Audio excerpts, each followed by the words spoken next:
folks are born, made a wave the flag.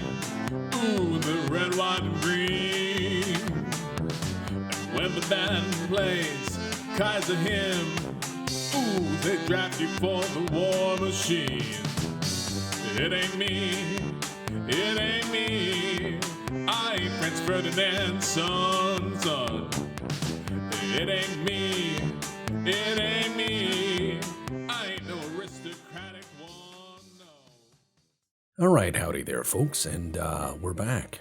Looks like we are about to make things turn into a real proper world war, a global war, the war to end all wars. And we are doing the best we can in terms of building a really horrendously nasty navy. We've naturally outstripped our capability of handling things, especially with the overhaul of the Grand Thomas and our destroyer squadron, air quotes. But yes, we have gotten rid of all of our old ships, which is fine. And now we need to pick a new war because I need more money. So let me look at who hates us most. Germany? Germany? Doth you hate us? Does Germany upset? Does Germany have a heckin' dislike? That's too bad. I'm going to increase tension with the Soviet Union. Soviet Union! That's what we're going to do. I'm refitting 2 battleships, the Grand Thomas, to be the most meme-lord of ships. And I have 175 submarines.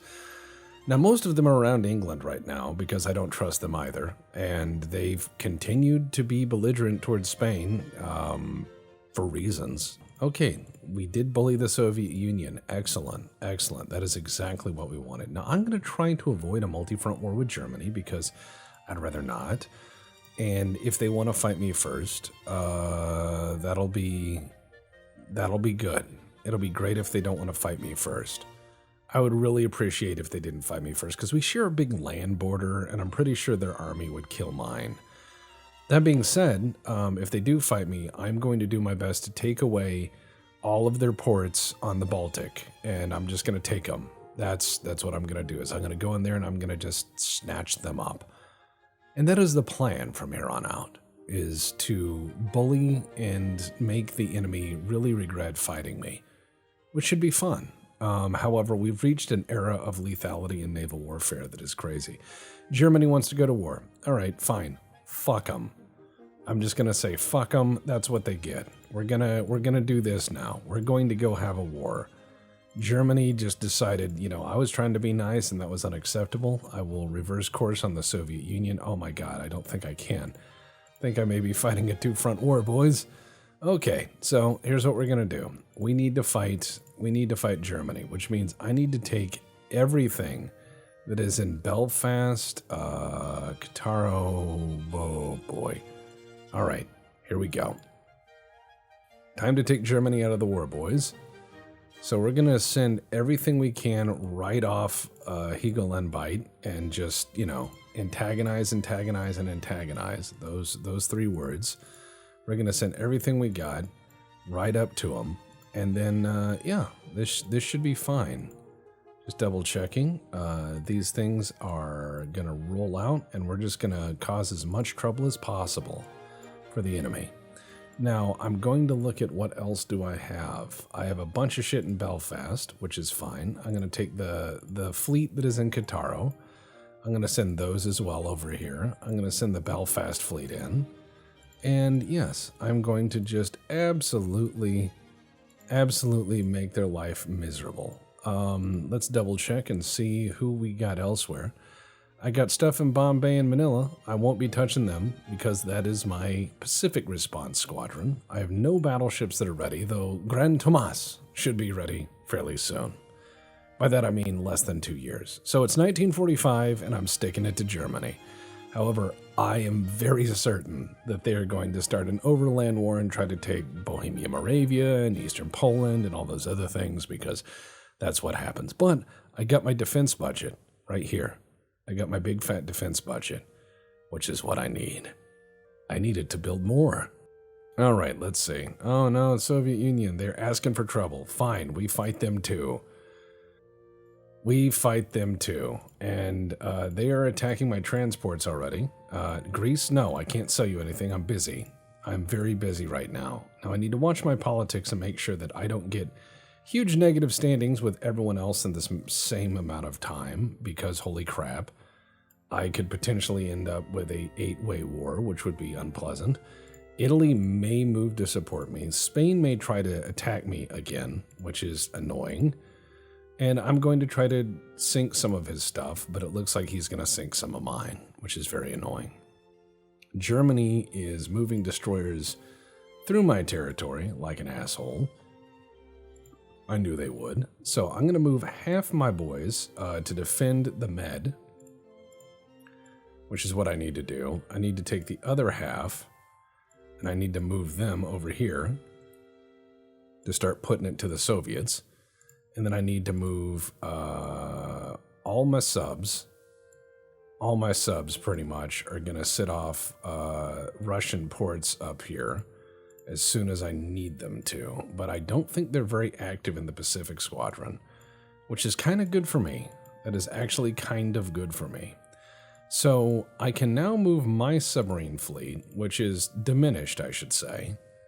And I'm going to put them here, even though I am a little leery of what we're looking at, because I know they can sink all these guys fairly easy with advanced technology, but I'm hoping to catch a few of the Soviet fleet. I'm also going to put them here in semi-neutral waters, because if these countries wanted to stop me, they'd have a navy. That's how that works.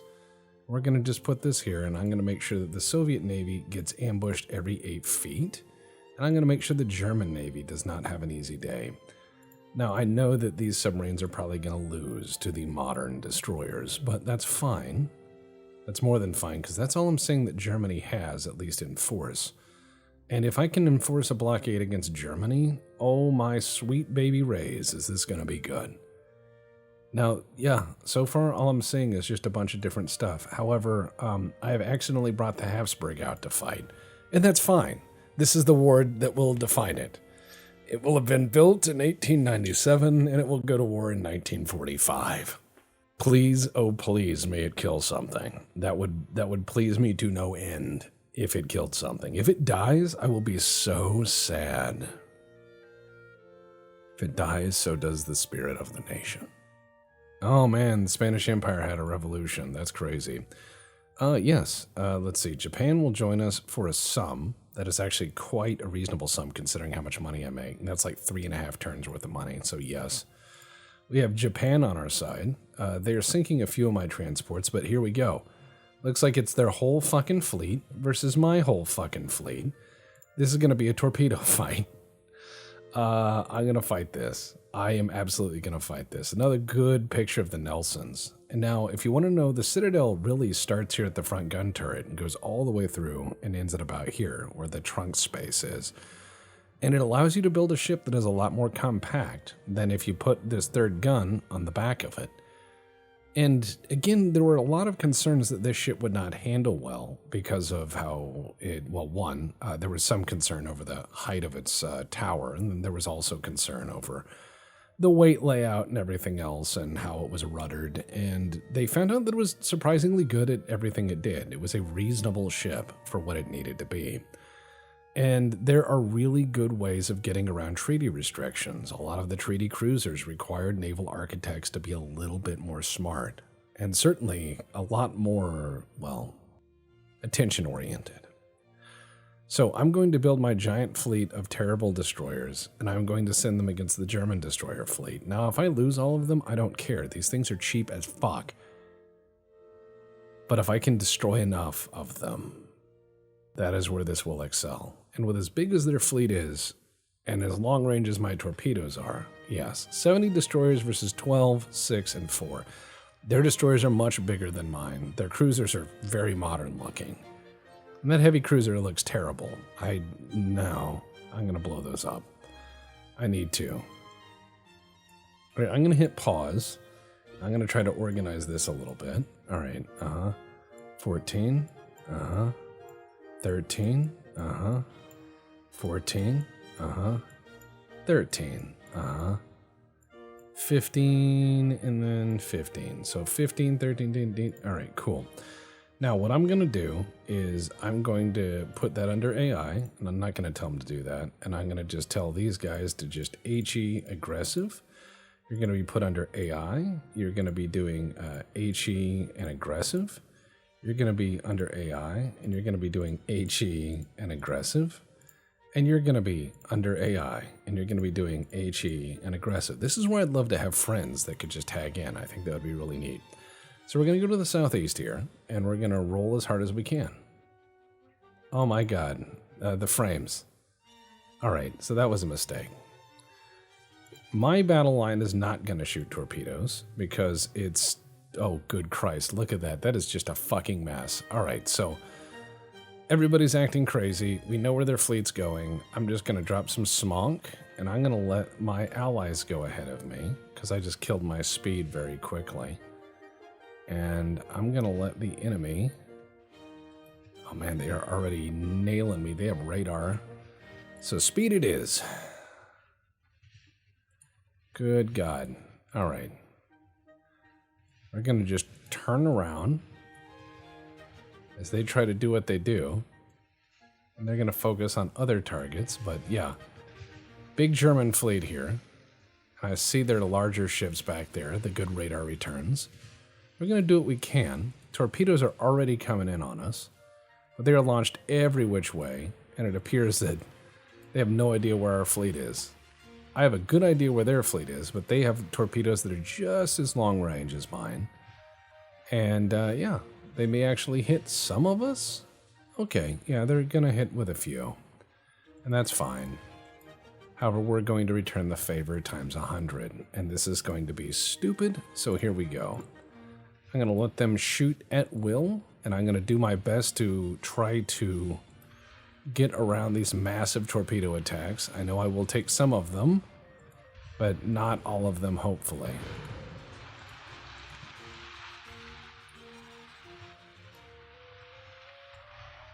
Good lord, this is bullet hell. Look at all those torps coming in. Holy fuck. Alright.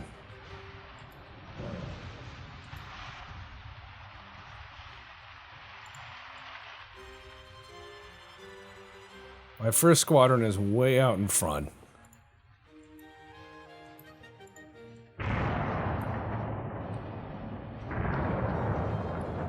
I'm trying to hunt for their larger vessels as we drive through here. They haven't sunk any of my boys yet. We're taking the occasional torpedo. The rest of my navy is way out there just acting insane.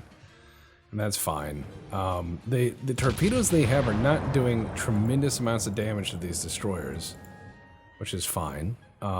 They're doing some damage, but what I want to do, there's their heavy cruiser right there. 31 knots. That's a pretty good speed for that guy. Alright, so we're going to try to hit this guy as best we can.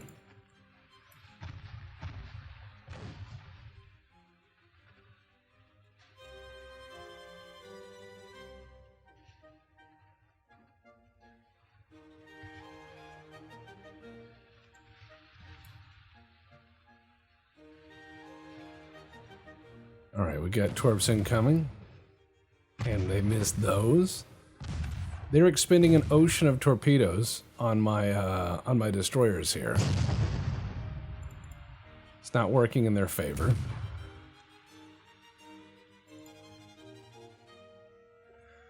My guys are just continuing in. Oh, wow. Here comes my own torps, I believe.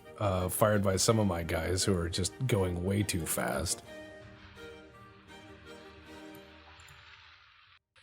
The speed of this engagement is bonkers now.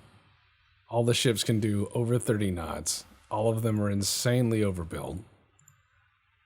I'm starting lots and lots of fires on his ship, but nothing really major. It has 1,300 men on that heavy cruiser. That's why I need to bring up my destroyer, you know, air quotes. Oh, he took some torps.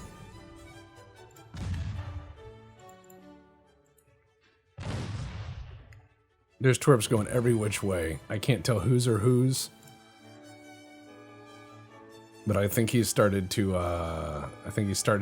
lose this engagement slowly, just because of attrition. He does not have enough boats to keep launching the torpedoes. And my guys are just doing every which maddening attack. He cannot form a battle formation either, so he can't bring his big guns to bear as efficiently as he would like.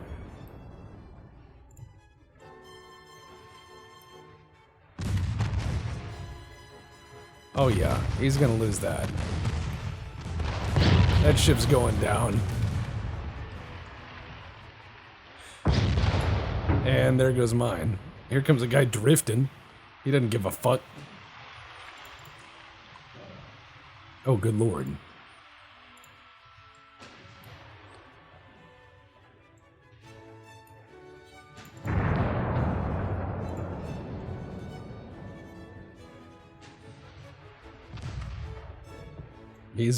Everyone's twerping everybody. I have no idea who's brought what.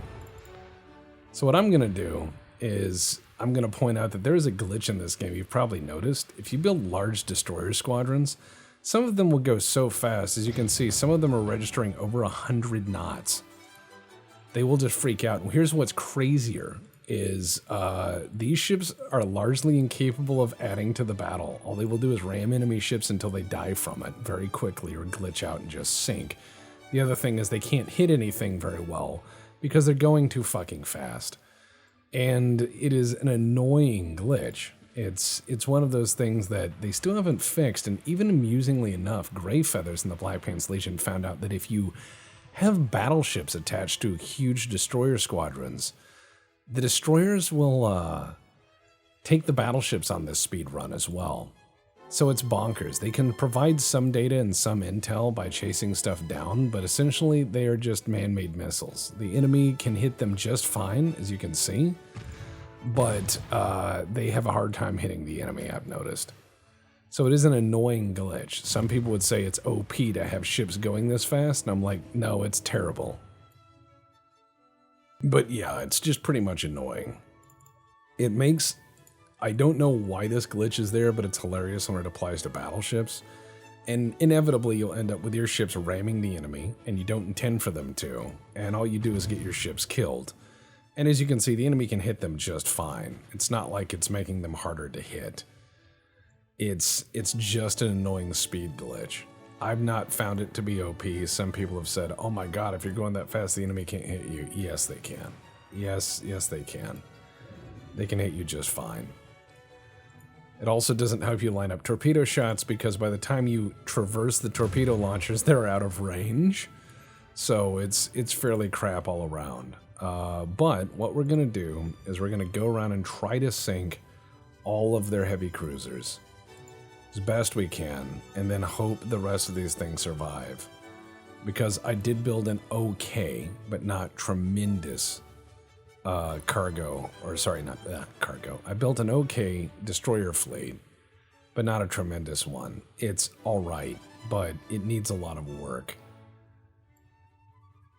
And I'm slowly going to let these things attrition out, and I'm going to replace them with my quote-unquote destroyer, as you know, which is what it is. It is a destroyer. How dare you say otherwise? It fills the role. It hunts smaller ships and it interdicts convoys. It's a destroyer.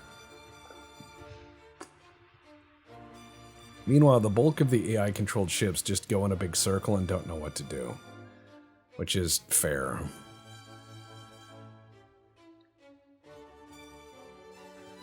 I'm hoping my guys can pummel this dude with gunnery. Seems like some of the ships have stopped getting the zoomies, which is fine for me.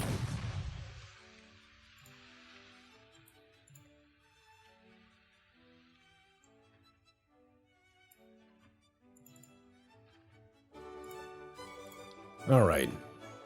I'm seeing a few more ships left. I'm hoping to knock them out of the fight as best able. I would love to be able to just win this fight with a bunch of enemy cruisers down, because I don't see what the enemy is intending to do.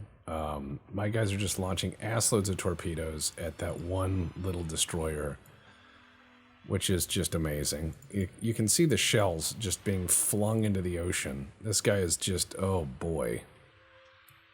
He looks like that guy that got shot by Ed 209 in RoboCop. Just he's having to play bullet hell. Even though he's disappeared, he's now into torpedo hell. Just millions of torpedoes are circling the ocean here. It's probably going to take a few more. Dud, yeah, he's in a bad way. Having all these guys tee off on you with torpedoes is not great, but the problem is I'm also torpedoing myself, which is also just not great. Yeah, alright. AI, I'm going to tell them that you should AI off and retreat. AI off and retreat. AI off and retreat. AI off and retreat. I'm going to tell everyone to retreat except for my main battle line. I'm going to have them do whatever they want as they retreat, but I'm going to have them leave the field of battle as we try to take out the last few of these enemy vessels here. Because you've got a few destroyers left and some destroyers way out there. Everybody's scattered as soon as the torpedoes started flying, but their destroyers can do like a bajillion miles an hour. They can do 40 knots, so they can certainly decide to pursue and harass. Aha, there's one of their heavy cruisers, Prince Eugen. Ah, a ship of import.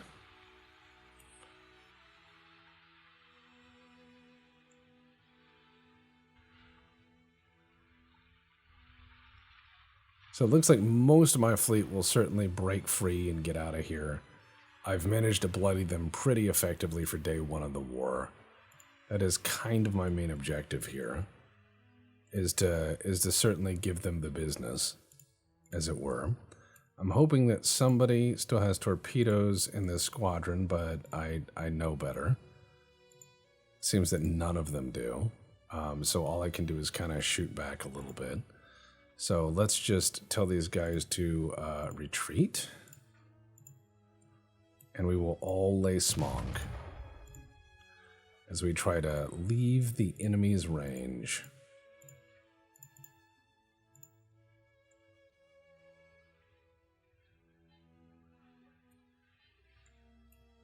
Though I doubt that will happen so cleanly. I've managed to do quite a bit of damage to the enemy, but certainly not enough. A lot of my guys are slowly reloading their torps. So if I need to go back into battle, I can, even though I've told most of them to retreat. What's left of the enemy fleet is fairly beat up, except for those cruisers on the far side, which are fairly fresh. And they're still launching torps at me. So the sea is full of torpedoes today.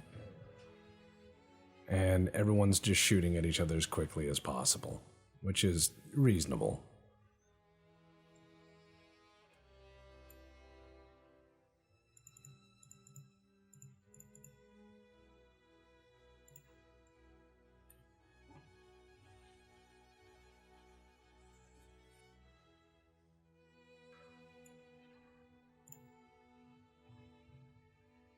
All right. Looks like this guy's gonna eat it.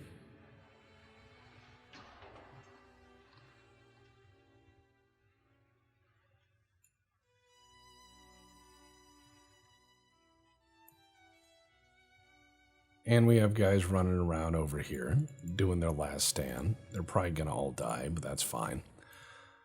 I just need to break their navy on its first day, and then I can go to doing my game, which is blockade them. The Soviets are an unknown to me at this point. These guys are coming back in to engage. So far, a modest gun battle. Nothing too terribly crazy. Okay, there's that last heavy cruiser. So here's what we're going to do, is we have all these fleets that are running in circles. I'm going to tell them all to go one direction, because if we run into that heavy cruiser fleet over there, that will do just fine. This far squadron is probably going to get absolutely murdered on its way out, and that's okay too. I'm just going to yeah, they're going to just keep shooting torps at them. But I see that heavy cruiser squadron over there, so I'm going to see what I can go to find them.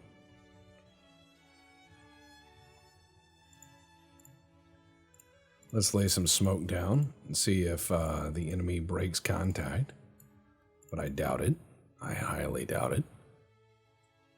They seem very content to continue engagement, especially with the guys that are falling behind back here, who are all a bit crippled. They seem to... Oh, wow. One of their destroyers surrendered. Yep, they're just going to sit there and continue to pelt the ones that I have that are pretty beat up, and that's fine. We're just going to pull away with the ones we got. And it seems like we've done a really decent opening engagement. It's fairly even trade in terms of damage up there, so not bad, though he may tip it in his favor. So here we are trying to do our best, but it appears that the enemy is certainly continuing to pace with me and is continuing to do its best to be annoying, to say the least. I've turned my ships away, for the most part, just to continue to get out of the area.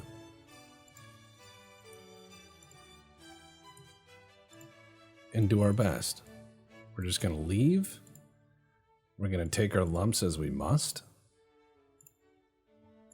And we're then going to withdraw and do some damage on the way out. Because here's the rest of their squadron. The guys on the far side who fell behind, they're not going to do so well. And that's okay. And it looks like all my guys are about to start ramming each other, which is what I expect. That being said, they're running into a lot of munitions right now, and they're going to have a bad day. They're going to have a really bad day. Turns out a bunch of 5-inch gun mounts just blasting you with insane amounts of HE is going to be good. For me, not them. Yeah, they may lose a few of these light cruisers that have about 1,000 men on them, which is insane. My guys are just pouring torpedoes out and torpedoing themselves, which is great. They'll do that. They will do that, just no problem. And we're just gonna drive in a big circle as some of our ships burn out because they torpedoed each other. That is the joy of torpedo squadrons. Sometimes they do that. That being said, we are sandblasting absolutely everyone who comes through. Having a bad time, which is fine for me.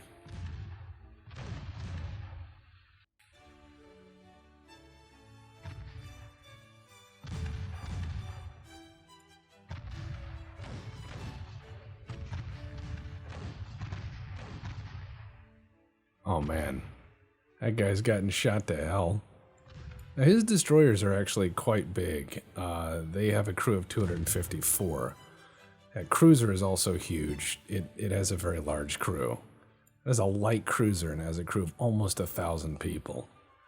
So that's pretty nuts. It's also where a lot of the torpedoes have been coming from. He's got triple mounts ×3 on each side. And he has crap tons of secondaries. Alright, I'm looking at my guys leaving the area. And it looks like most of the ships are trying to leave the area. Best they can, anyways.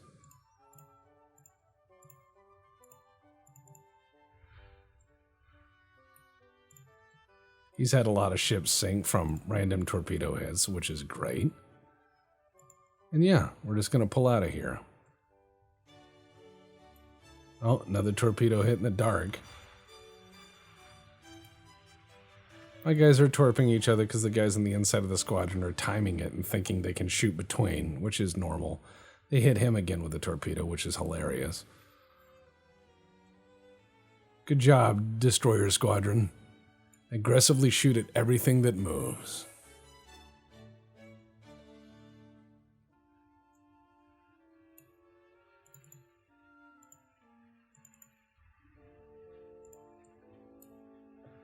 Oh god, they're all shooting now. I'm more worried, yeah. So every time this happens, torps roll into my squadron. And that's fine. But they are now being pelted by a million rounds. And they can't lose the manpower like I can. That's my guess.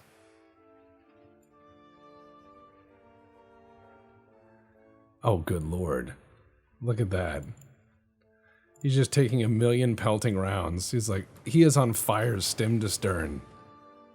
This is a bad day. Alright, I'm going to form these all up into one giant conga line. And, yeah, there we go. Actually, you know what? No. Abreast, please. Abreast is fine.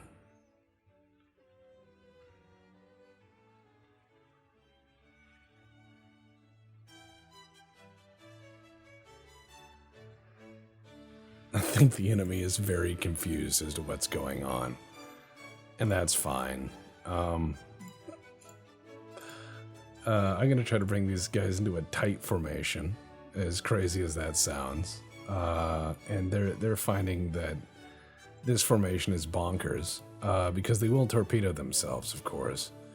We're running out of time to engage the enemy, which is fine. So let's go ahead and turn around and do it. Seems like they're willing to pace us. So I say let's go over here and just absolutely shellac them. I mean, I've got weight of fire. They don't. They have bigger guns, true, and some of their boats are even faster than me. But they've run out of ammo for a lot of their shells, and I haven't. Alright. Seems like a lot of this battle fleet doesn't know what it wants to do, and it's certainly broken up into various warring factions, which is fine.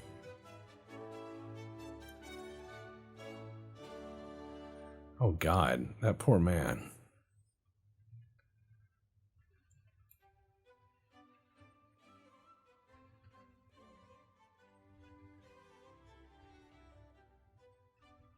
And this thing is getting murdered.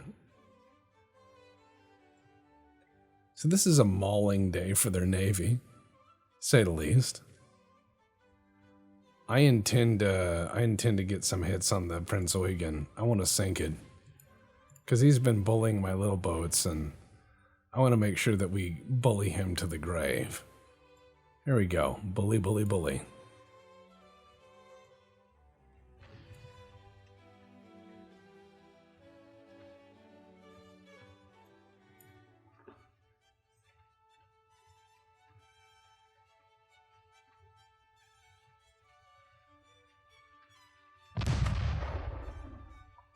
Their ships are all on fire, and they're having to torpedo into their own formation to stop me.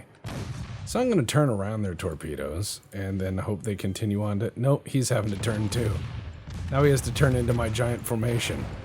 Excellent. Excellent. Alright, boys, get him.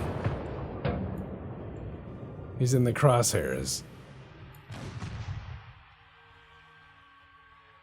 I don't think he wants to be.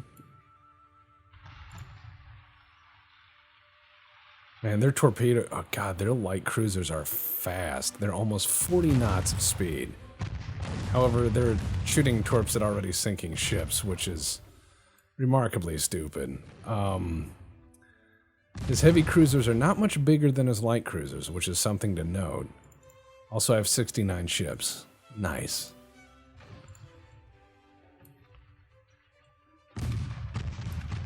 This is a very confusing fight for his navy. He's like, what has happened today? Like, I wish I could tell you, but I don't know. It's funny.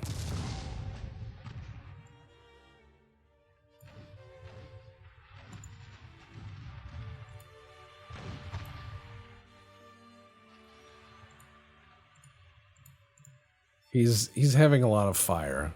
He's lost a third of his crew just from fire.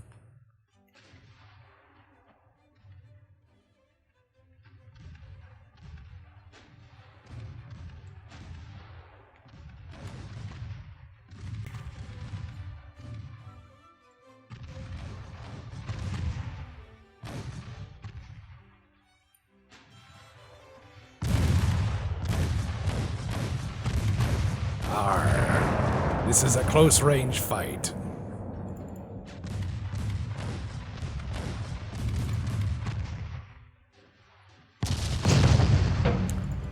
You can shoot my boys, but you won't shoot their heart. They're very stupid.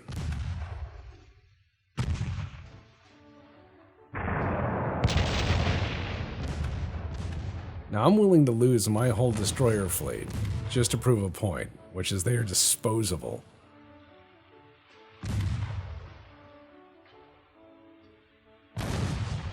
Oh man, this is nuts.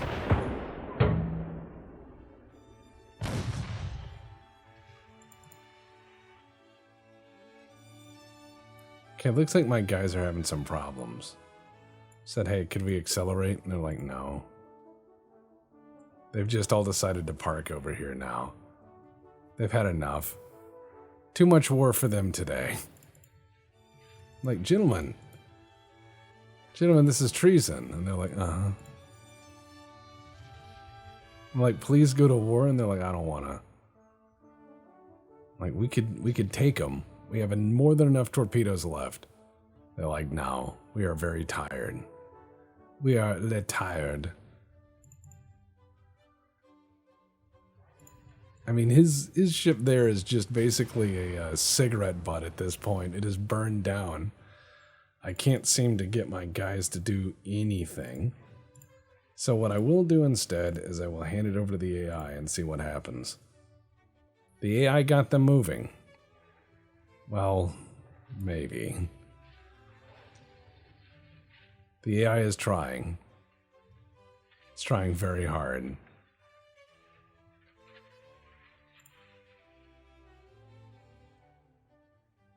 Trying very hard to make all these guys behave. So, Giant Torpedo Boat Squadron is not the greatest of idea because it does break the AI somewhat. If I could effectively captain these guys, I probably could have sunk the enemy fleet by now. But as you can see, they're not listening to orders, and they are a bit confused. However, the enemy has taken a shellacking. Now, I'm going to lose this battle because I can't bring my ships to behave. Some of them are driving 180 knots, and some are just having circle cruises, and this guy, despite being in perfect shape, refuses to engage. Hold on. Come on. Engage speed. You know what? I can do this. Hold on. There we go. I will detach them. That's why. I think it was putting some of the sinking people in the battle line, which is absolutely insane.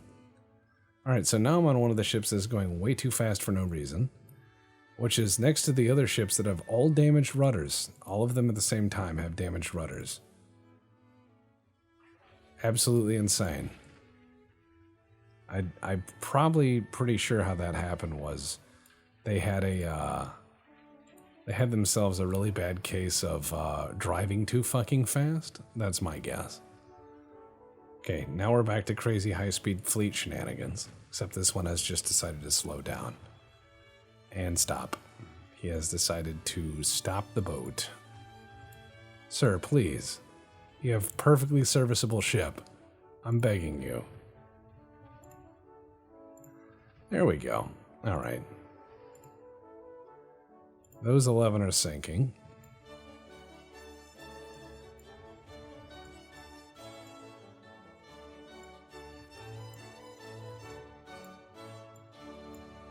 All right, now he's taking off at nuclear speed. And I'm having to put all the good boats... Okay, I'm putting the damaged boats in a separate group.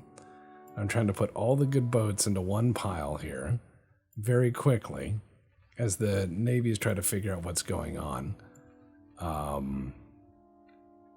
right, that's sinking, that's fine. Okay, battle line and battle line. Ooh, that one's all fucked up. All right, here. Get out there and do things. Please move. You have a perfectly serviceable engine. All right. Battle line, battle line, battle line. I just have to put all these guys together. Because this game really doesn't expect you to build a battle fleet, I guess. You know, I guess they expect you to do like little joint maneuvers or something. But I don't. I like building myself big old fleets and running into the enemy's big old fleets, and then we fight each other with the fleets we made. How weird is that? All right. Let's try to put this crap back together and get this shit working. Appears that most of this battle line is dead, and same with that one. A lot of these ships are trying to suggest that they are not afloat, which is amusing to say the least.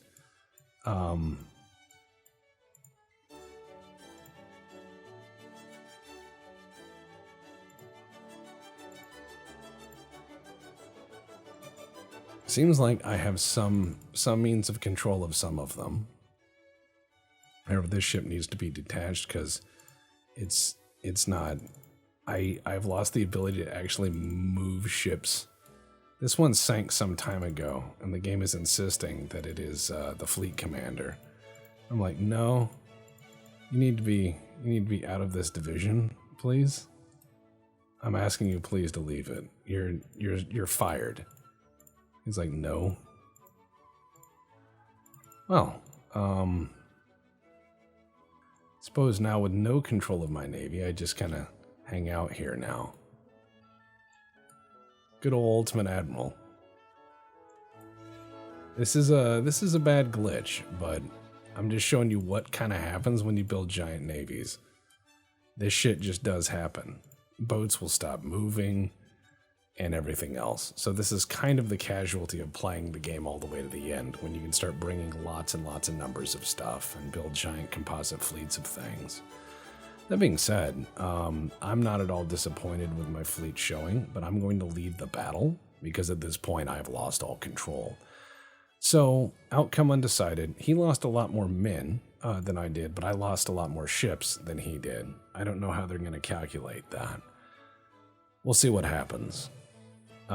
It says it's a victory. It doesn't feel like one. Certainly doesn't. Let's see. Spanish Empire is certainly not happy with me. Germany is going to try to push into Poland with an army force of 1.4 million men. Holy shit. That is a lot of dudes. Alright, so 21 destroyers and 1 battleship, 45 destroyers and 3 destroyers. I'm going to take these 3 ones and join them with that group. And I'm going to take these 45 destroyers and send them into the German combined fleet area. And I'm going to take these guys and I'm going to just move them slightly back because this has got the Habsburg in it. Now let's look at our fleet. 14 months for the Grand Tomas to be ready. My submarines are in position to just absolutely schwack the enemy. My cruisers are going to position. I'm going to try to seize Vladivostok. I'm going to go in there and just try to take the Russian Far East ports and see if that, corrects their behavior. If it doesn't correct their behavior, that's on them.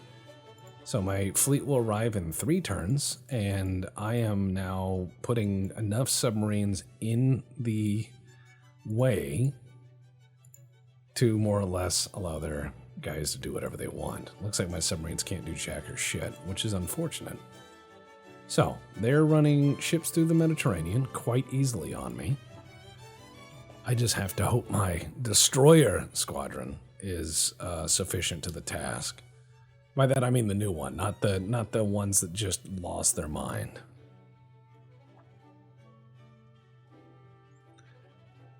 The ones that just lost their mind are, that's up to them. They can participate in this war, or they cannot, right? Looks like I'm going to have a bunch of meeting engagements this time. So I'm hoping that the Germans don't land invade the fuck out of me because they have a giant army. It's 1.4 million dudes. So while Germany is invading me with an army of 1.4 million men, I am blockading them. So that is good for me. I'm going to choose to be friends with the Italians, and it looks like the Italians got my back. Let's go ahead and start sinking Russian stuff. The Germans are hitting my stuff, and I'm hoping... Let's just hit auto-resolve on that. I've lost a few guys. Oh no, they're going after the Habsburg. I can't allow that. I must fight this battle. I cannot lose the glorious Habsburg, for it is the heart of my fleet. It is the king of my navy. It is the showpiece.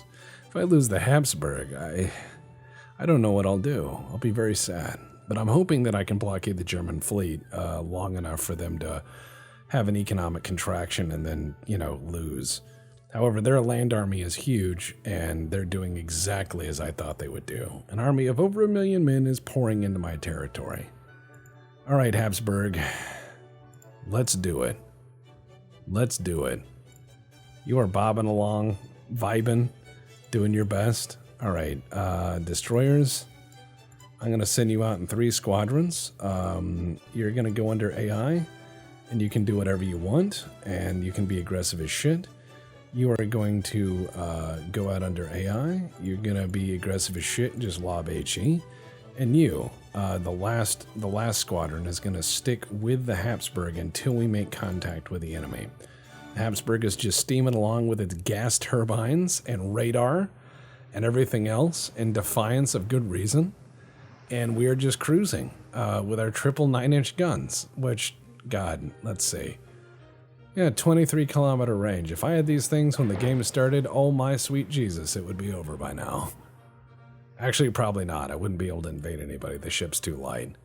This thing is roughly the size of a cruiser. It was a battleship in its day, but it is no longer such a thing. So I'm sending the destroyers out to do their best, and then I'm keeping 7 destroyers as a screen around the Habsburg to do their best and prevent the enemy from getting too terribly close. I'm hoping I can wipe out a few more of their cruisers. Anything I can do to diminish their fleet, the high seas fleet, is going to be very big for me. All right, there they are. There they are. Looks like these are some of the stragglers from last time that we beat the shit out of, which is fine. Let's hope the Habsburg gets some of them. I'm going to send in my last boys here. I'm going to send them in, and I'm going to say, go to them. You may go be belligerent. Yep, they are now just going to be a navigational hazard. Thank you very much. And I'm going to have the Habsburg keep its guns on the enemy. They are within range, so we're going to do our best. Okay, enemy smonk is spotted. All right, Habsburg is shooting. First shots fired in anger in a long while, if not ever. I can't believe this thing's gone to war, but I'm proud of it. Has the latest in armor, radar, and refinements, but it is a simple old ship. Way to go, boys. All right, the destroyers are absolutely just pouring onto them here.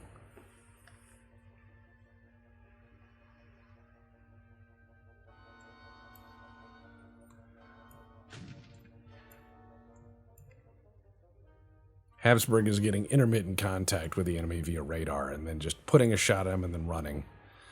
Meanwhile, my destroyers are occasionally taking hits from torpedoes and are just doing figure eights, which is suiting nobody. I get 17-kilometer range on these torpedoes, which is great because I just fired some.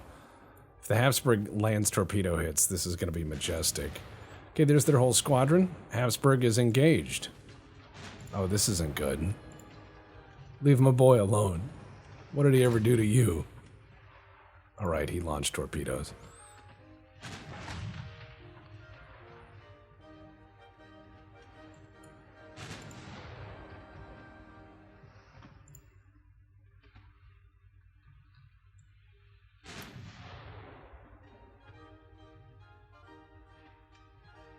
All right, the destroyer squadrons are doing their best. By that I mean they're running somewhat of a screen. However, it looks like they're not really doing a great job. So what I'm going to do is I'm going to send my guys in manually because it appears that they're just being absolutely useless. My guys keep cracking off torpedoes at range at them. So let's get going. Get in there. Do not be cowards. Get in there. These guys are pacing the Habsburg. You know what you must do. You know what you must do.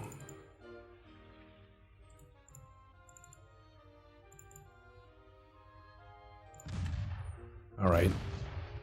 One of their boats sank. My guys cut some torps loose, so I have no idea who hit what. This is horrendous. Habsburg's fine. He's taking a few little hits, including stuff probably going through his casemates. One of their cruisers is sinking, so that's good. I'm going to have my battle lines come over here because everything they have is just so fucking fast. I'm going to do my best to put rounds on them with the Habsburg. Come on, get them with a casemate. That'll be fucking hilarious. Alright, he's turning in. He wants to torp me. Can he get the Habsburg is the question. The rest of my torpedo boat squadron is not doing its job. When you have a lot of ship that's under control in this game, it doesn't like it so much. So that is one of the key limitations of Ultimate Admiral. As you can see, these things are just decided to sit perfectly still. So I'm going to have to put them back under control of AI in order to make them do anything, which is probably just going to circle in the back and do donuts, which is annoying to say the least. I mean, they lost a ship, which is good. But my destroyers up front are absolutely unsupported, which is bad.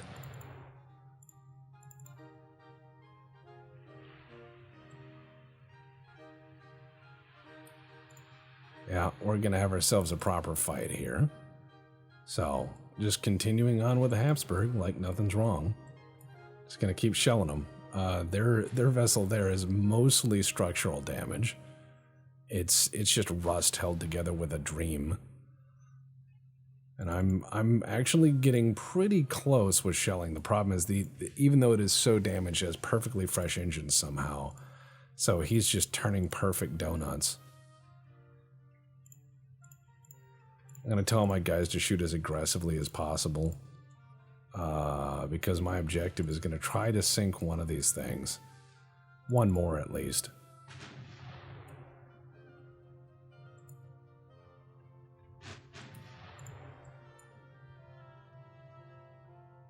Yep, the Habsburg is living up to its name. It's putting its chin into business.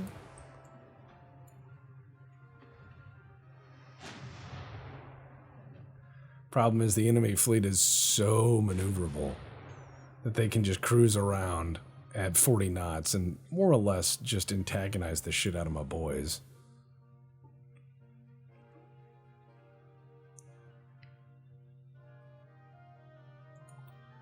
I'm going to try to get the Habsburg to light up that light cruiser as best I can.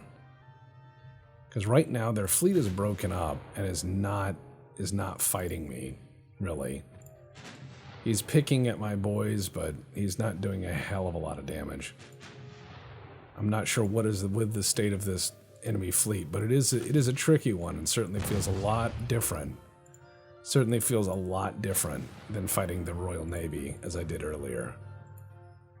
Alright, he's coming in close. I suspect torpedoing.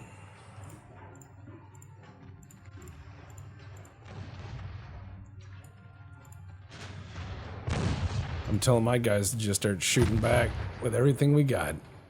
Got him. Though he certainly made me earn it, I'll say that much. I'm telling my guys to just swing at everything we can. Maintain the speed. Gas turbines burning.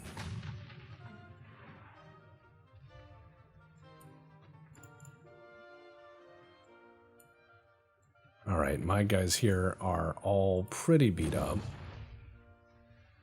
The enemy is launching torps and is doing what they do. I got these things coming in, doing their best, and by that I mean very awkwardly shooting and then driving in circles. So I'm going to leave. I'm going to leave with the Habsburg. It drew blood. It did its job. It sank a ship 50 years newer.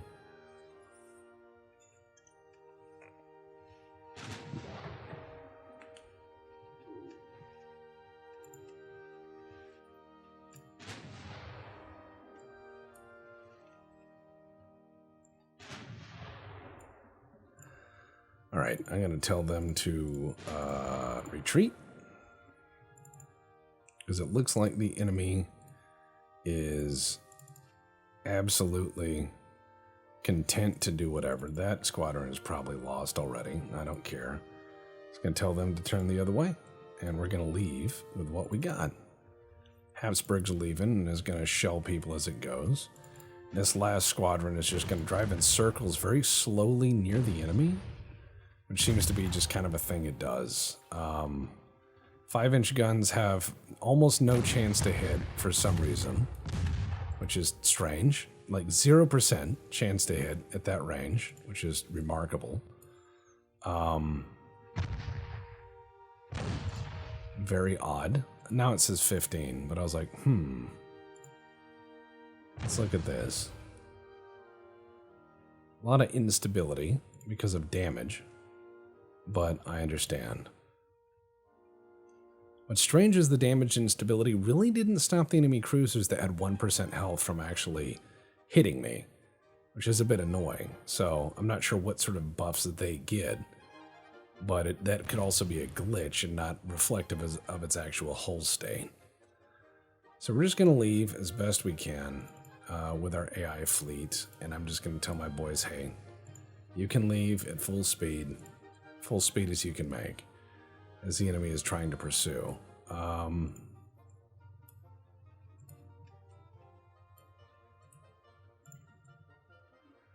Because they seem to have a very, very high-speed fleet. So this is the timeline where Tirpitz didn't get his way, and Kaiser Wilhelm built his fast cruiser fleet that he wanted, which is fine. That almost happened historically. That was kind of the argument. All right, looks like they're also breaking off more or less, which is fine. We had a nice, good engagement that was just absolutely heinously brutal. And we'll end the battle.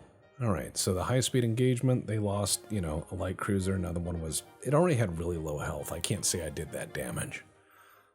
All right, so here we go. Let's go do this. Another big fight with Clog in them. I'm just going to hit auto-resolve because these big fur balls of ships are a bit annoying. So we're going to do that, and we're going to do that, and there we go. Nope, you can't buy my ships, Netherlands. I'm sorry. And we are blockading them. Yeah. Oh, it says I'm now blockaded by them because of 1 destroyer and 2 destroyers. Wow. That is amazing. So, they want to blockade me. That's fine. I'm now going to sink their whole navy. I'm going to bring the cruiser squadrons home, and I'm going to do the best I can to blast their navy out of the water. The problem is the game might hand it to the Germans. This is really, again, the game gets really weird. Their fleet is much smaller than mine. They have lots and lots of fast ships, and that's fine, because I'm going to bring ships in here, and I'm just going to auto-calc their war away. And then I'm going to keep my 26 destroyers right off their coast and just interdict the shit out of them.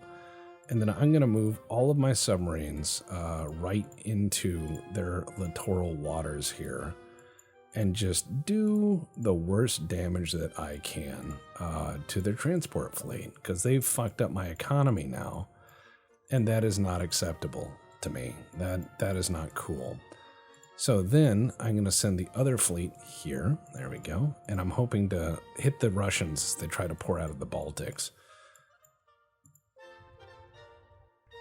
I can take a bit of blockading, but not a lot. That is one of the big problems, is the game considers your home ports more or less where you're getting blockaded. And despite the fact I have global ports, especially with the ability of going through the Black Sea, this guy here and this guy here, these 2 single ships are considered blockading me, which is kind of silly in 1945, because all it would take is 1 bomber to come over and sink that guy. All right, let's see. Da-da-da. Just going to sink the transports. That makes me better. Yes. Destroy. Yep. Get out of here. Yep. I'm just going to keep destroying them. Middle Congo has been conquered by France. All right, submarines doing their thing. Let's sink some transports. Excellent. So right now, the Germans have a destroyer that's in here that's, slightly doing its thing. Apparently, it's still blockading me, which is hilarious. I'm not much down on transport capacity, which is good. I'm sitting there trying to do my best, and let's see. Oh, Vladivostok, what is it? Submarine? All right, that's cool. Politics. Let's go into the Soviet onion here. Naval invasion. Russian Far East. Actually, let's try to invade the Russian Far East. I think that's good. How far are these guys going to get? You know what? Probably not far enough. I'll just use the destroyer fleet to defend the homeland. But yeah, we'll do that, and then we'll take the Sakhalin Islands and, all that other fun stuff, and I'll hope to take Russian Manchuria and all that.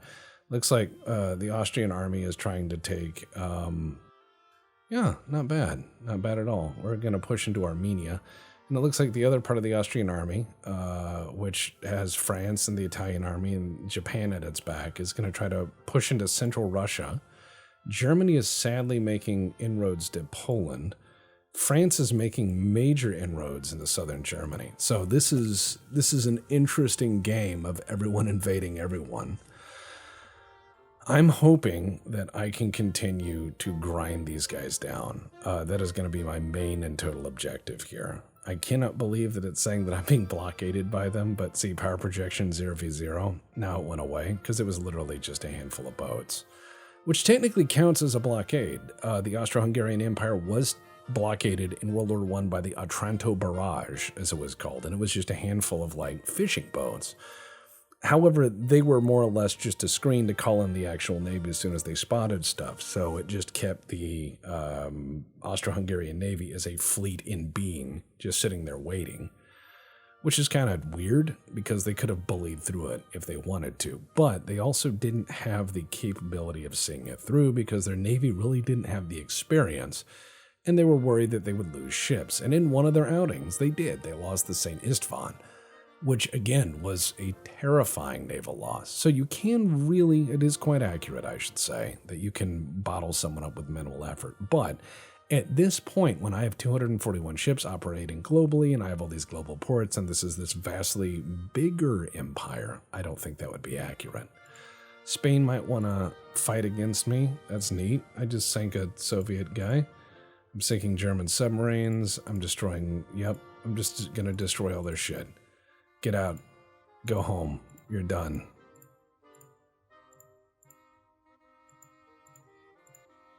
All right, so they have no blockade. The blockade will normalize here in a second. My guys are actually making slow inroads here. The German army is making decent inroads here. My guys are making decent inroads. Oh, we're also moving through Uzbekistan to take Kyrgyzstan, so that's interesting. Looks like, yeah, the Austro-Hungarian army is on the march. These 7 cruisers. Guys, what are you going to do? All right, you know what? These 7 cruisers, let's go get this guy. What is this? That is a... What is this German? Oh, that is a nice fleet. Let's go in there and get it. Let's go get them. 3 months, let's see, 33 months to build my quote-unquote destroyer squadron. I'm trying to... A lot of these got mangled pretty badly, and that's fine. That happens. I'm going to just put all these guys back together again, and they will rejoin their crew. Their GRU? Yeah, their GRU, whatever that means. All right, submarine versus submarine. Submarine versus cruiser. Did some damage, but not a lot. Submarine v sub. They sunk each other, which is fine. And submarine versus cruiser. Sunk the submarine. Okay, good enough. The war is fairly even so far, but the German Navy is smaller, and my Navy is much, much, much larger, which means I can do all sorts of crazy shenanigans. Now, my main objective here is I just want to destroy the German Navy. I want it to go away, and I think that that is entirely possible. My cruiser fleet is going to go around the world, and I am going to do my best to invade the Soviet Union. I think I can absolutely crack the Soviet Union in half. With them out of the picture, Austro-Hungary is as big as it could possibly be, and if we conquer a few neutral countries in between, this should be easy. If Spain declares war on me again, though, I don't know what I'm gonna say. I'm just gonna be like, guys, haven't you had enough? Get some help. They're going to say no, and I'm going to be like, all right. Soon as my refit of big battleships are done, I am going to blockade everyone. That is, unless the game decides to horribly punish me by sinking one of them at random, which does happen. I'm also kind of fair with. I'm like, that's annoying, but that does happen. That historically does happen. You have a lot of large ships in history that are taken out by a single submarine or a very lucky hit by a dive bomber or something like that. And it happens. Big ships do die suddenly and terribly. All right, my economy became stabilized. I'm going to try to lower my unrest at any point. There we go. Because that keeps me in service. And I'm going to bomb the shit out of as much of their navy as possible. Because fuck these guys. No, you can't have it, Brazil. I'm sorry, Brazil, but no. Now, what I'm going to do here is I'm going to take these guys and I'm going to put them back out here off of Germany, and I'm going to try to enforce a blockade. Looks like some neutral ships and whatever are fighting. As long as I cause damage to them, that's all I care about. I'm hoping to cause as much damage as possible to the German Navy to force it to be out of action. And if I can kill enough of their transports because they don't know what they're doing, all the better. Auto resolve? Oh, yeah, their anti-submarine guys are pretty good, and that's fine because I will build more submarines. That's not a problem for me. So, let's see. We've got, let's see. Yep. My cruisers here are going to go up there and beat the crap out of them. These guys are going to move in with those guys and build one giant formation of go fuck yourself. And then I'm going to try to take the Russian Far East away from Russia. Then I'll take Sakhalin Islands. And then I'll probably take Port Arthur. That's a really good port. And then I will do my best. Looks like my forces are actually making inroads into Russia. However, the Germans are making inroads into Poland, which is not great. France is actually about to take southern Germany. Yep, just took it. So Germany is now a lesser state. I think that they may have some government problems here before too long. My submarines are causing some damage, but not enough. They are older submarines now, which means I need to build newer, bigger, better submarines, which I can do. I'm about to pour research into them like crazy. It is 1945. Do you know where your submarines are? I'm hoping to build a monstrous fleet, though. All right, time to destroy. Yep. Time to schwack those guys. And so far, I'm winning pretty much what I wanted. Looks like Germany is going to really start losing territory. Now, they may carve some off from me, which is unfortunate. But I may carve off central Russia from them. It looks like I am actually making progress, which is bad for them and good for me. Naval invasion is 82% success in the Russian Far East. That's a pretty good chance. I'm going to then try to take southern Siberia, the Sakhalin Islands, and then Kamchatka. And I will remove them from the Pacific slowly. What I'm hoping to do is to continue this absolute shellacking, though. I need to destroy them. I must be the only German-speaking empire. Well, German plus 80 other languages. Because this is Austria-Hungary. This is going to have Hungarians and Germans and everything. It's going to have everything in it. It's going to be this, really bonkers navy.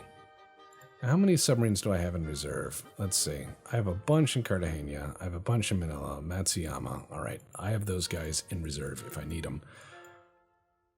Now, Germany has nothing down here, which means I need to move my submarines, and I need to continue blockading Germany with them. That is my new objective here, is I'm going to move more and more and more submarines up to Germany, and I'm going to just do my best to prevent them from getting anywhere. And that means I'm going to put them in Danish waters. That is what we do. We're just going to do this, and we're going to do that. And we're going to remind them of that time the Danes blockaded them. In fact, we'll probably just go by Denmark, scoop up a few Danes, and say like, hey guys, we're sticking it to the Kaiser. You want a part of this? And they'll say yes. because Danes love ocean raiding. They do. They can't help themselves. It's in their blood.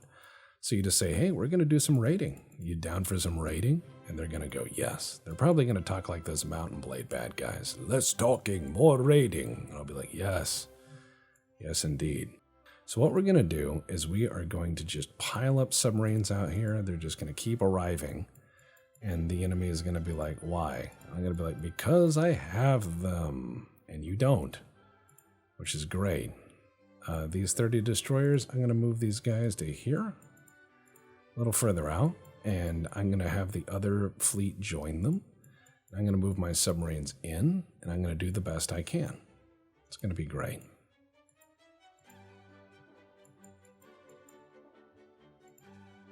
Move them subs. Sure. Just going to fill German waters with submarines.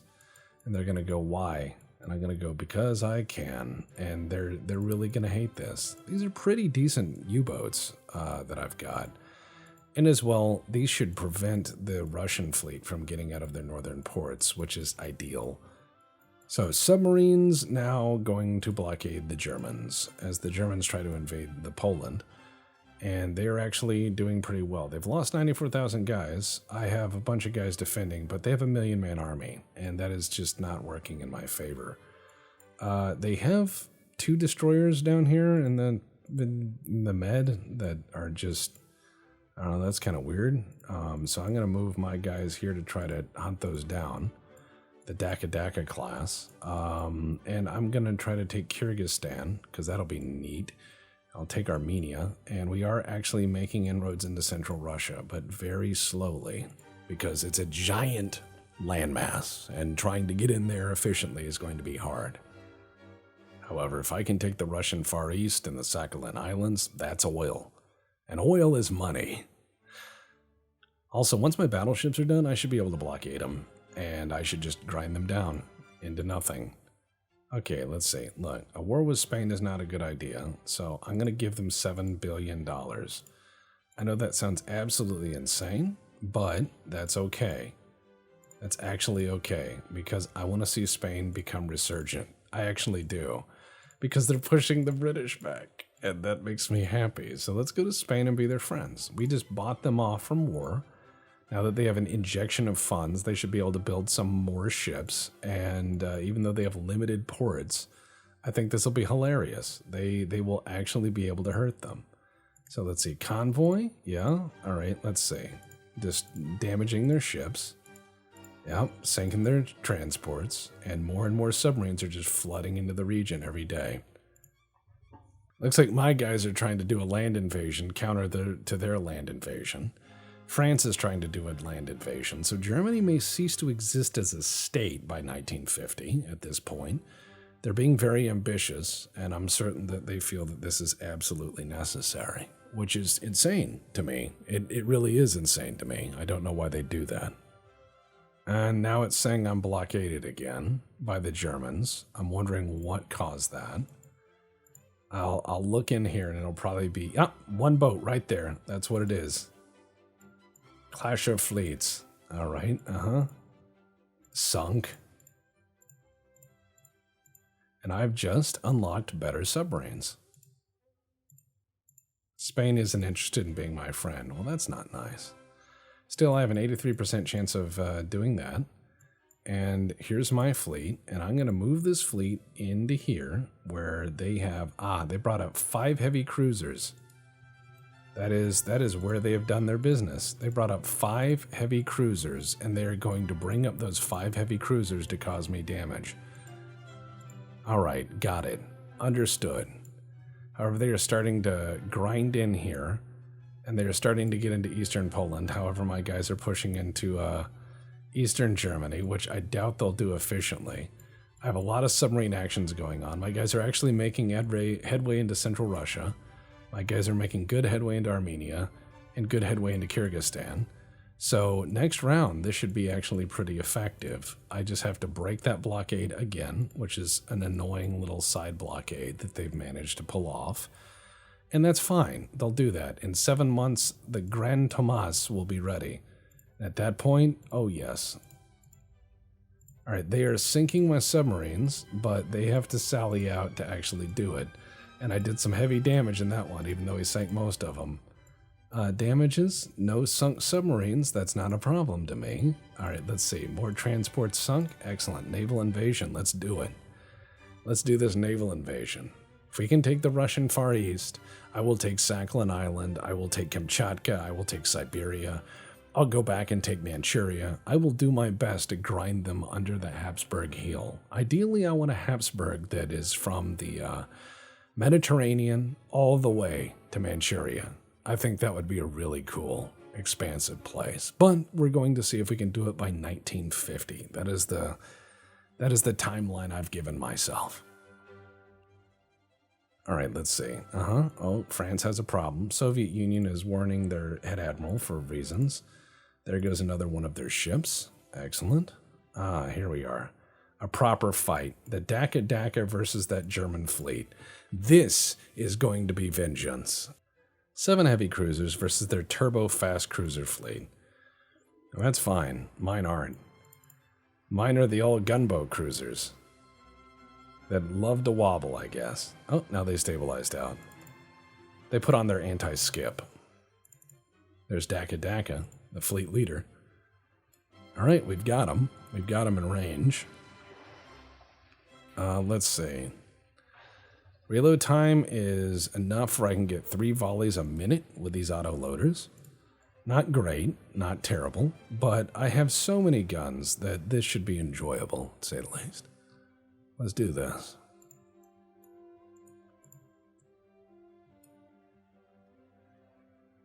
Shall we?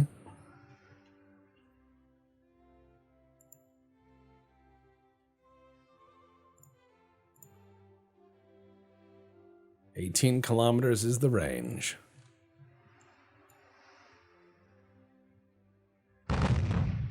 It begins.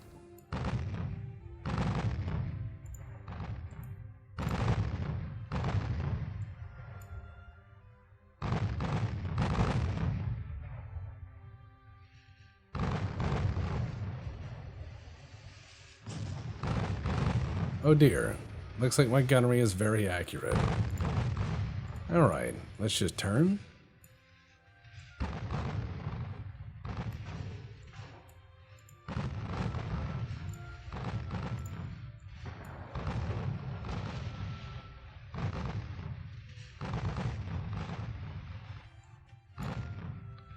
What a torpedo spread. Alright. Took 1. Took 2. Not really much damage.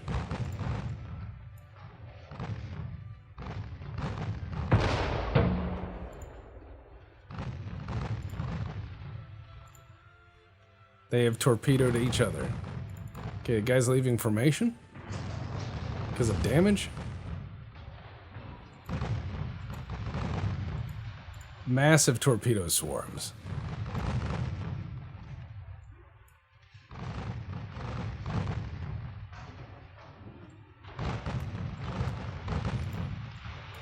Oh my god, look at all these torps coming in. I hear torps hitting my boys, but we have really good torpedo protection. Oh man, he's got the zoomies.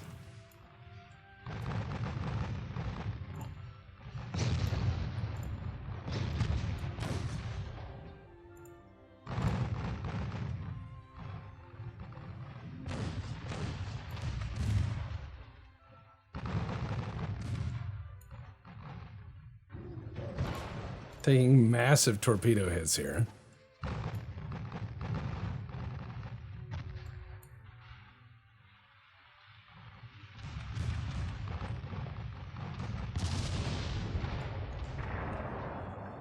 Beating the hell out of his cruiser fleet, though.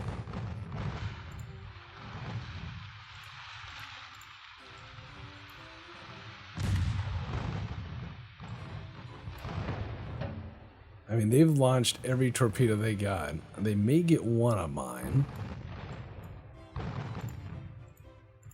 I'm just continuing to turn through it best I can.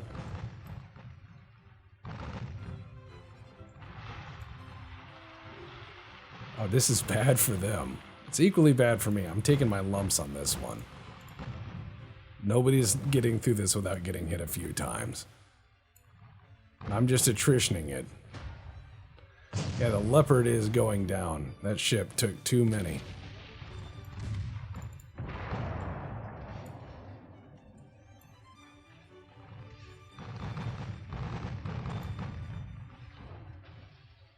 Oh god, he rammed me into torps. You bastard.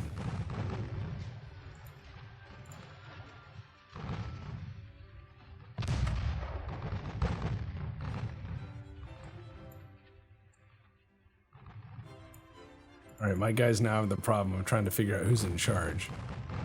Alright, here we go. Yeah, all them shells are landing exactly where they need to.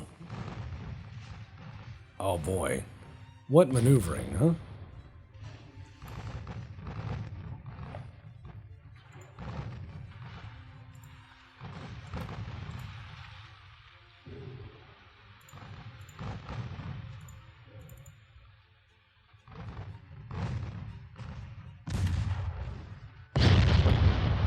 I think 90% of their navy is torpedoes.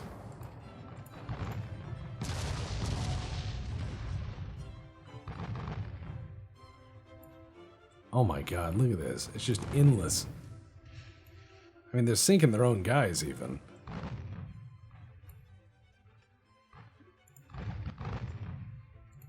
Then again, I really can't say bad. I've been doing the same thing. Overpin and flooding? Overpin and flooding, yes. Turn, you bastard.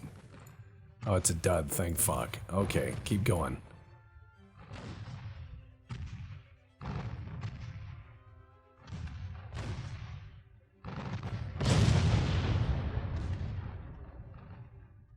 Well, there goes that guy. Focus fire on that. Bring it down. The rest of the squadron is just like, I took some hurts and my owies are making me stop fight good. Alright.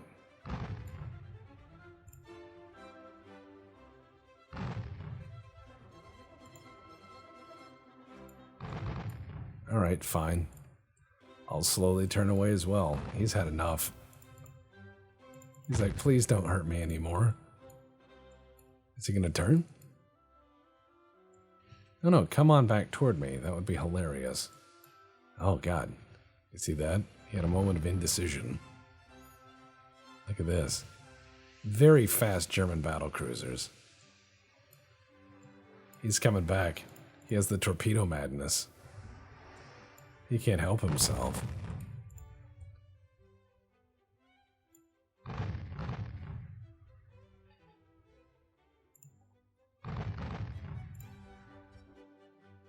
They are moving so fucking fast, though, that I'm having trouble tracking them. I mean, their destroyers move at 40 knots. Their heavy cruisers move at 36.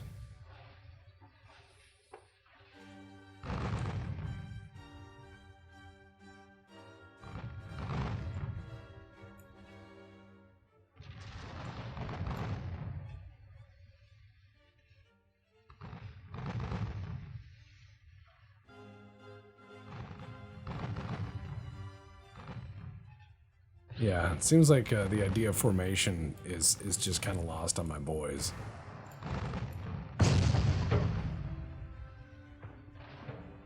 That being said, we're getting good hits on them.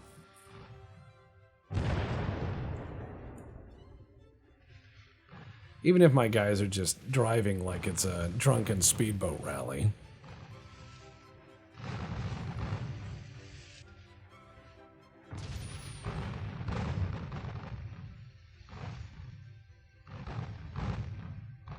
The rate of fire is fantastic. The ammunition loadout needs some work. My guys are still turning their guns all the way around. Guys, that target, please. With the main guns. Anytime you'd like to turn the main guns around, that'd be great. You haven't lost enough crew to make that impossible. It says angle has made this difficult. I would agree. Turning guns the wrong way makes attacking the enemy incredibly complex as a shooting problem. Again, another wonderful glitch in this game. The guys are like, no thanks. I'm like, okay, what if we just switch to all HE? No? They've just decided shooting over. The war is over. All right, time to leave, I guess.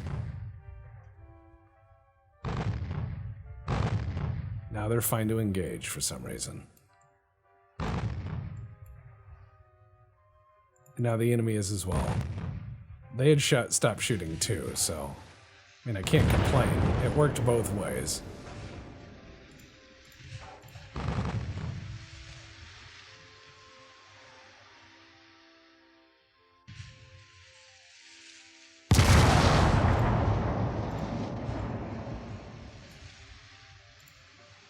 Alright, guys. Let's form up again.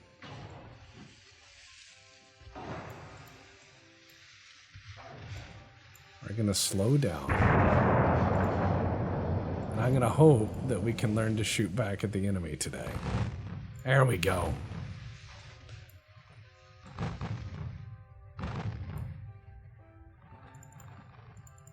Okay, over here the guys are having a problem. So what I'm going to do is detach. Detach.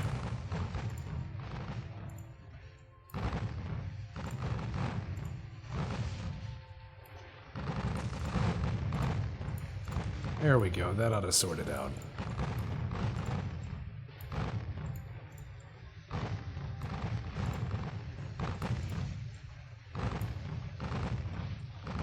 Now they're no longer just pinwheeling in circles. Good job.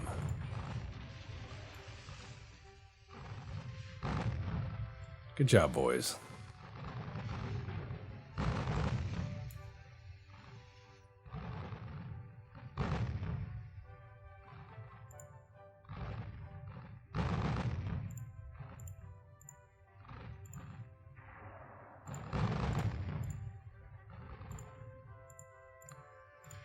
Now that we seem to be getting their angle and their range right, now that I unfucked my fleet, I'm going to tell them all to just shoot at the enemy as fast as they can.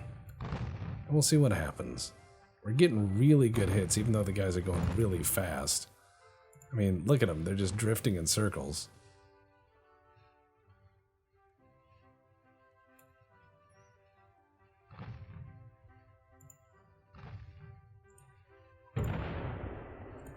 Oh no, it's flooding.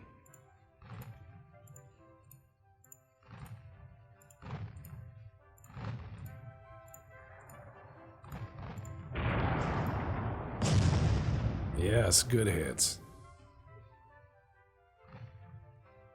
Very good hits.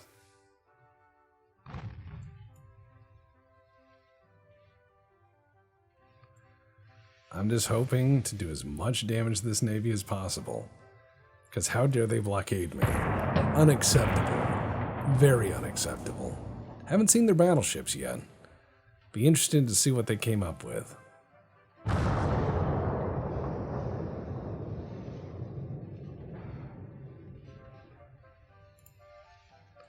Okay, since this guy seems to be slowing down as well, I'm going to tell my guys, all but one guy, to start shooting at that one.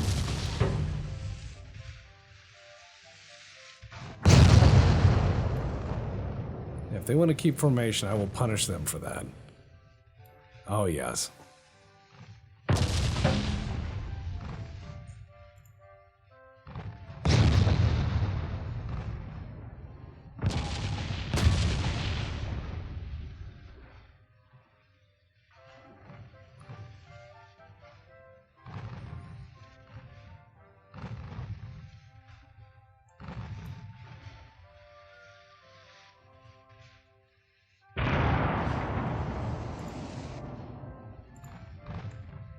These guys have taken an absolute pounding back, which is great.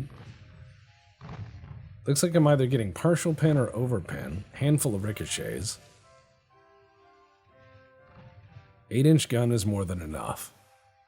Alright, looks like they're really taking a beating now. There was fog for a bit, but it seems to have passed. Which is bad for them, because I'm getting my range and everything. Oh yeah, they're not doing so well now.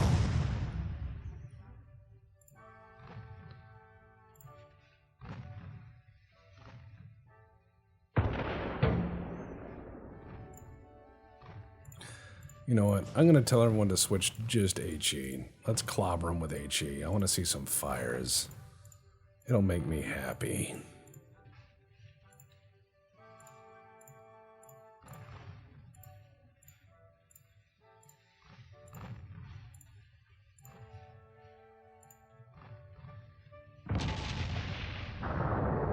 Ah, the flooding.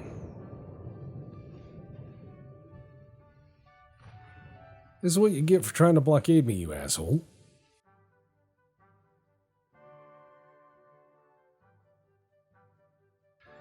Now I'm gonna blockade you.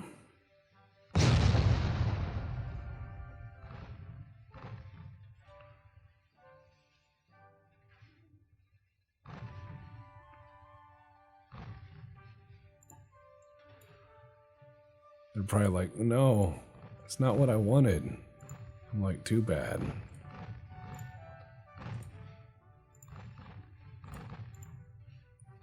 They rammed each other. That's not professional. That's poor seamanship.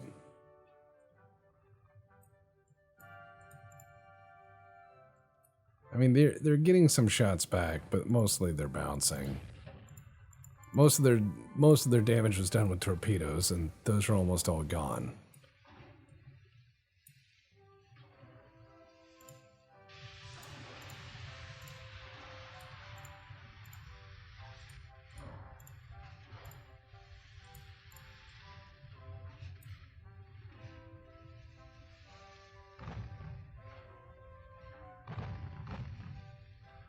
Yeah, this is where they die. They're not decided yet. They're like, I don't know where I want to die, and I'm like, just choose a place. This place will do. Oh, the burning.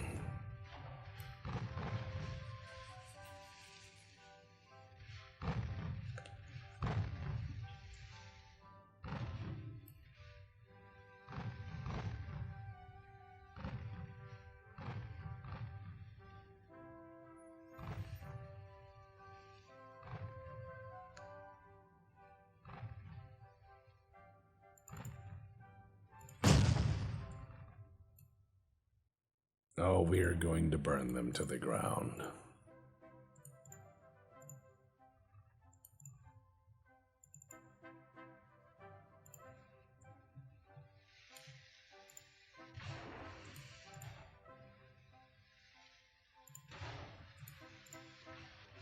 They're trying to escape now, but their speed fails them.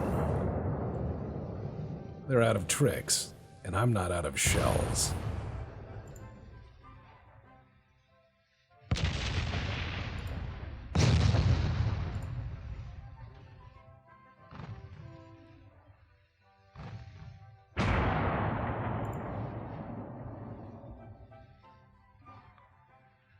Man, they're taking a lot of fucking losses. Now, they got one of my ships fair and square, but not enough of them.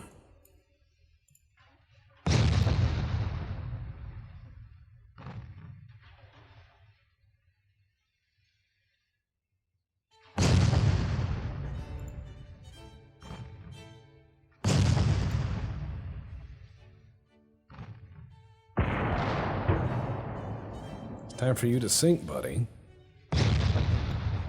It's been a long time coming. Here we go.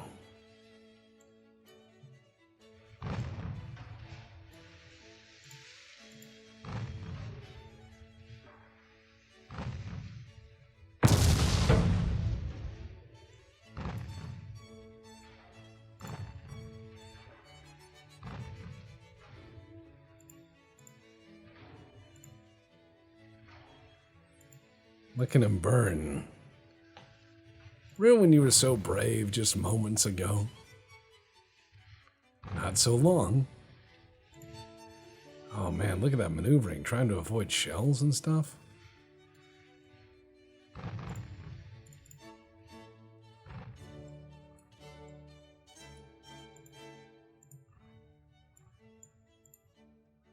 I'm going to accelerate to flank with 3 of my boys. These last 3 dudes are going to cruise in at, I don't know, say about half speed. Alright, 1 more left.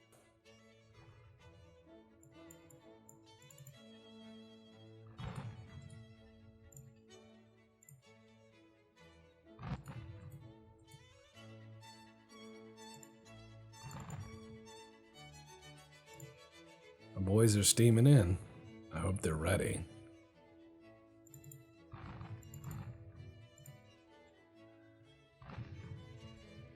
He's doing some figure 8s.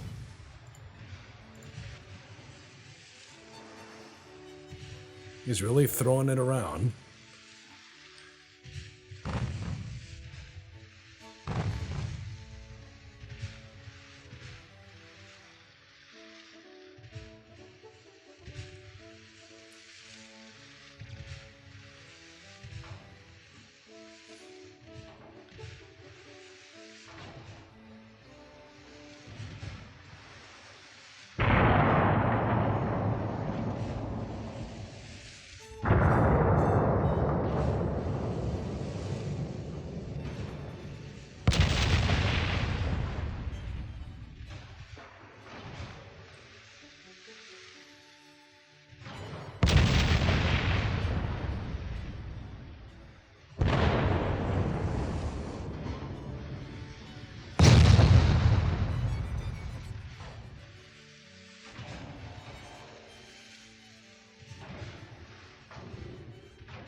And that's the end of that fucker.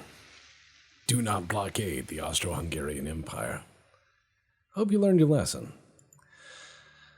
So, now that Germany's had another good chunk of its fleet dismembered, I'm hoping that I can continue to do this. I can lose lots and lots and lots of submarine crews because they're fairly attritionable, and I don't have to worry about giant boats. And I can build many more submarines that are much fancier than the ones I have.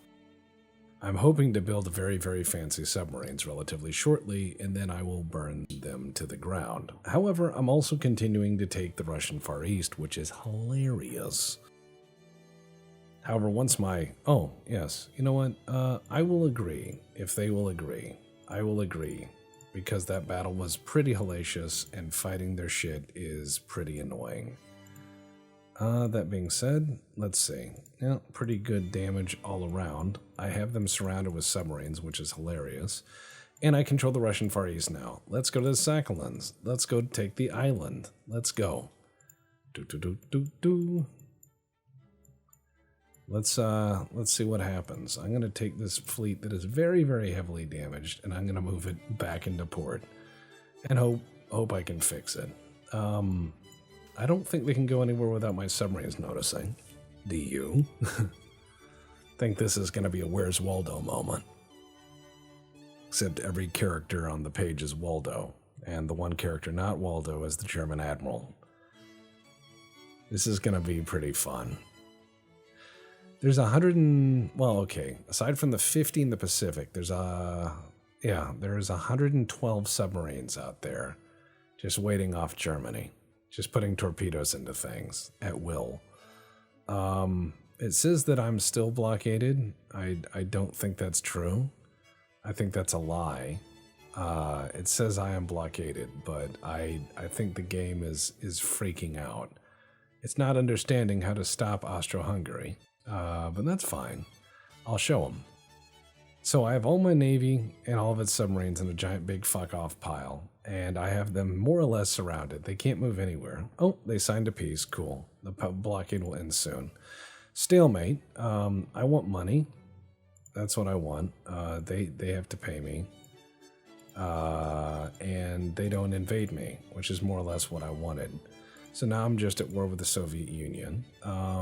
Let's see, modern cruisers 2, superior armor forging, hull degaussing, good. So now that I'm invading the Soviets, looks like that we are making actual inroads into Soviet territory, which is awesome. The Soviet fleet really can't do much, and my DACA squadron did very well. It was just absolutely insufficient for the task at hand. So I'm going to take these guys, let's see, the ones not in the Sea of Japan, and I'm going to scrap the ones that are in the Aegean because they're going to take forever to fix. That one is going to be fine. That one's fine. Nope, that one's not fine. Anything that's going to take too long to repair, I'm going to scrap, and you are going to get scrapped, because I will just build more stuff. All right, that, and I'm worried about, here in Benghazi, get out of there. Let's see, Spalato, Bilbao, you don't need to be there, get out of there, get out of there, get out of there. Let's see, what is you? Get out of there, you'll be fine. We have more than enough destroyers, I'm not worried. Let's see, you 2 can get scrapped. I'm just trying to free up some manpower, which is going to be really critical for me. Because as you can see, my crew pool, wow, that's actually gone way up. Turns out decommissioning a bunch of the old cruisers freed up a lot of my crew pool. Who knew? But yeah, I have 27 months till the destroyer class is ready. And Habsburg is still doing its job somehow. No more submarine experiments or torpedo tube technology, but submarine hull technology? Yes, I'm going to pursue this very, very vigorously, along with torpedo size stuff, because I want to make this good. I need a replacement to my clog class, which I'm hoping to have soon. As soon as the Tomas, in 5 months, those will be done. And I'm going to just continue invading. So, yeah, I think I can connect this with Mongolia and maybe Siberian Russia. Yeah, okay, that'll work. I mean, they don't really have much for developed ports, so this is embarrassing for them. And my army is making headway, and their navy is largely non-existent. Yeah, their navy is 3 ships, so that's kind of rough. That is kind of rough. I hope that Spain doesn't declare war on me, because that would be foolish. I could blockade Spain effortlessly, and I really don't want to crush them, because I gave them $7 billion, and I would like to see them get themselves something nice, you know, like put some nice pants on.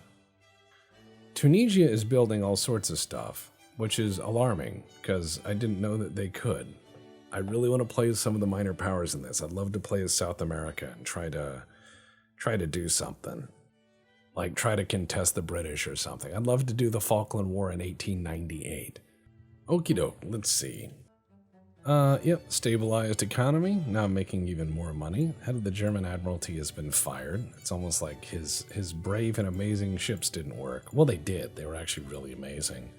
Spain is out there playing a dangerous game, and it looks like it's trying to come back in a way. In 4 months, though, I will have the Grand Tomas, and I will destroy them. And looks like we're about to invade Central Russia. Once we take this away from the Russians, I don't think there's going to be any issue I really can't solve, per se. I think that they're going to be kind of fucked, which is okay with me. They can go to hell. Then I will build a new submarine fleet that's even better with blackjack and hookers. And I'm just going to keep my subs over there in case Germany does something. I also hope that France enjoys southern Germany. I'm glad that I got to hold on to Poland. You know, for fun. I don't know where the Soviet Navy is, but it's nowhere near me. Excellent. Armenia is mine. Good. All right, let's see. Spain is threatening us. What if I give them a bunch of money? I want to see Spain do stuff. Yeah, let's give Spain just a shitload of money. I want to see Spain build like a turbo navy that I have to fight. I think that would be fun. I really want to see that happen. All right, let's see. Naval invasion. Oh, yeah. We're going to take the Sakhalin Islands, and then we're just going to take Russia. And, yeah, we're about to make some serious headways into things. Oh, yeah. Yes, we're going to take all these things from the Soviet Union. I'm going to keep continuing to improve my relations with Spain, because they're cool, and I want them to have lots of money. I beat them up earlier and I feel bad. Also, I need a new destroyer class. I'm going to go with a heavier destroyer and fewer of them. Because when I have the 100 destroyer squadrons, they seem to really not do so great. Modern heavy cruiser, eh? Well, that's destroyer-like. What's the smallest one I can make? That's a destroyer, isn't it? Isn't it? Don't disagree with me. Let's see. Modern light cruiser. There we go. See, there's a hybrid destroyer, which is just weird. So, look, modern light cruiser at 11,900 tons. That's a destroyer. That is a destroyer to me. This is a destroyer. This is a destroyer. I don't care what you think. This is a destroyer. I'm going to just put this on here, and I'm going to do that, and then I'm going to have, see, look, it's a destroyer. How dare you think it's not?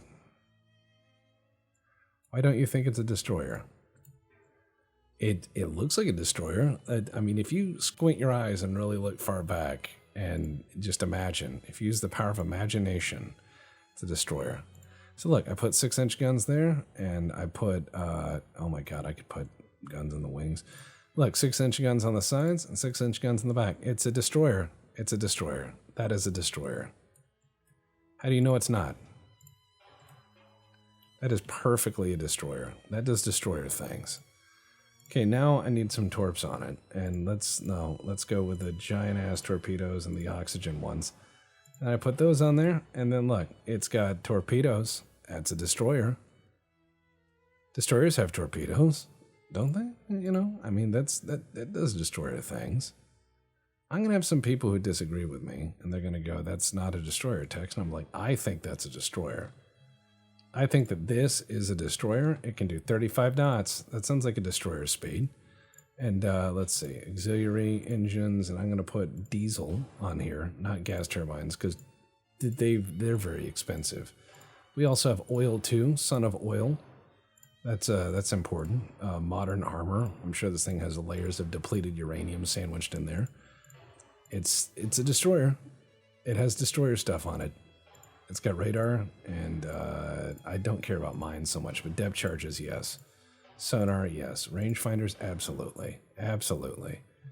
It's got all the things a destroyer has. It has, how many mines can I put on that? Yeah.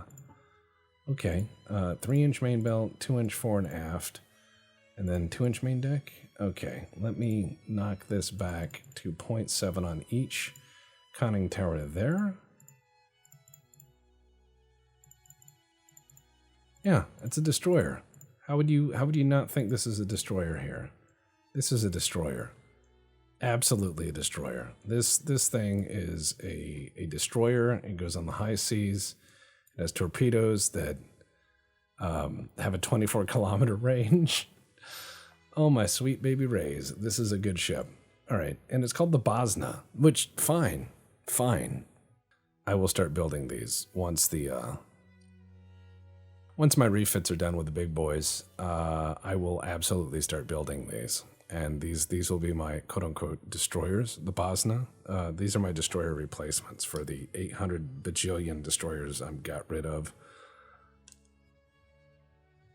All right, there we go.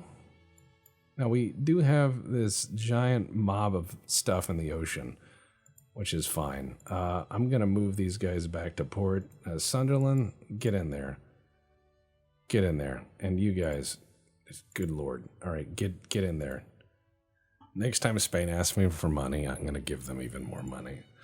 I want to see what Spain does with $1 trillion. I want to see what happens. They're going to be like, give us money or I'll kill you. And I'll be like, okay, do it. Like, threaten me so I can give you money. I'll do that. I will absolutely do that. By the way, we're pushing into Belarus. We're pushing into Central Russia. We are pushing into everything. We could probably take Turkmenistan next, and then, God, they are going to lose. This is going to be really sad for them. Not for me. It's going to be funny. But yeah, we are doing it well. We got plenty of stuff for ship design. We got a light. We got a destroyer. Wonderful destroyer here. Let's see, the fleet. 2 months, those are done. All right, let's see. The Clog, you are done. You're done. Thank you. Thank you for your service. The Daka are going to be out there doing their thing. And yeah, the fleet is now pretty much done. The Habsburg went to war. For those people who thought I never would take it to conflict, it saw conflict, and it won, and it beat the enemy to death. It was a good ship. Right now, I'm making money hand over fist. I have 11 cruisers and 162 submarines. Not bad. And I'm also just absolutely annihilating everybody. And let's see. All right, so one more turn, I'll have the Sakhalin, then I'll take North Sakhalin, and then I'll go take Southern Siberia and Kamchatka. Then I'll go to the other side of the world, and I will take the tip of Russia, and I will absolutely laugh. Remember, we do also control the Hawaiian Islands. The Germans control a few islands here and there. I left the British with New Zealand because that's funny. And yeah, looks like Germany's losing the last of its territories in Africa. America controls a lot of it. Africa and Italy, or Italy and France control a lot. Spain is just still fighting the forever war. Not doing a good job, but we knew that. We knew that would happen. Looks like Armenia is going to get double teamed here really badly. And then, yeah, we're pushing into Central Russia. We're pushing all over the place. We're about to take Kyrgyzstan. We're about to take, oh man. See, all the campaigns are coming to fruition. All I had to do was be absolutely ridiculous. And my battleships are out of dry dock, which means I can now use those in a naval invasion, which I will. I'm going to go naval invade. I'm going to go invade a lot bigger ports now. I'm going to send them into the heart of the enemy. And now that we've got that free, and we're only building the 10 quote-unquote destroyers that I said is the destroyer, even though, you know, it's really not, I think it'll be fine. No. Everybody wants to buy stuff, and I just say no thank you. All right, so Sakhalin Islands, we got them. Let's move up and take the north one. And then I'm going to take my 2 boys that were being repaired, Grand Tomas and everything else. And we're going to move right in here. And I think that, let's see, Sevastopol. Yes, we need this. We need this for our collection. It is a fine addition to our collection. We need it. Looks like we need 15 months to finish building those battle cruisers, which are going to be cool. We are at under, so good. I'm going to build, let's see. I will build, all right, I'm going to build 40 of these. And that should be right over our limit, which is fine. because I don't need 40 of them, but it's good enough. 1, 2, 3, 4, 5, 6, 7, 8, 9, 10. These guys are going to be built in Gibraltar. 1, 2, 3, 4, 5, 6, 7, 8, 9, 10. These guys are going to be built in, let's see, Pearl Harbor. And then 1, 2, 3, 4, 5, 6, 7, 8, 9, 10. These guys are going to be in Cartagena, right? Where we like building stuff down there. And the rest will be scrapped. Who cares? And there, done and done. We have this wonderful fleet that is doing wonderful fleet things. Torpedo sizes are about to get even bonkerser. That's not a word, but don't worry. When you're a potentate, you can say whatever you want. And then we're just going to take things from them. The enemy can't do anything. They are effectively neutered. We will rule the world. Looks like we're going to take a lot of territory away from the Soviet Union. We also control quite a bit of India. Britain took forever to shake loose, as you may remember last time. That was a draining war. But this is fine. I have most of my submarines capable of bottling up anybody. Germany is barely a threat anymore. And I think that the next major combatant is probably going to be the United States of America. I also built this destroyer that's a cruiser, and I built another destroyer that's not. But don't worry, they're both destroyers because I say they are. That is how naval matters work in reality. If I say something, if I build something that is 8 times larger than the last frigate, and I say it's a frigate, and it works, everyone else is going to copy it and go, yes, the new frigate designs are interesting. That is exactly how the world works with naval everything. Just to give you an example, the world of naval underdoings is frequently a world of copycat shit. It is frequently a game of copycat. And that's not to say that it is people lacking good ideas, but it's more that people typically like innovation, but they're hesitant to accept innovation. So you end up with people who do monkey see, monkey do, or keep up with the Joneses, whichever way you want to phrase it. But people love copying each other, especially in naval matters.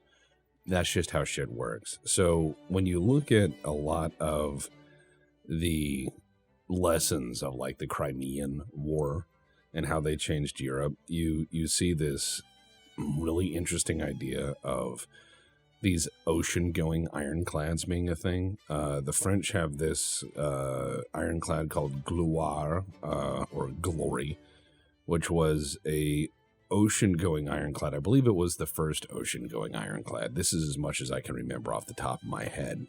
But it had Paisan guns, and not Paisan like Italian, like, hey, Paisano, but Paixhan, which is a different thing. That's a type of gun. And it also had rifled guns. And these things were basically, the Gloire was an extension of what had been used as floating batteries back in the day. Because during the Crimean War, a lot of Americans think that the first ironclads came out of the American Civil War. And I hate to tell you this, but your American history has failed you in your American history courses, because the first ironclads come out of really the Crimean War and then in Europe. Because Gloire, the Gloire was an ocean-going ironclad, basically an iron frigate.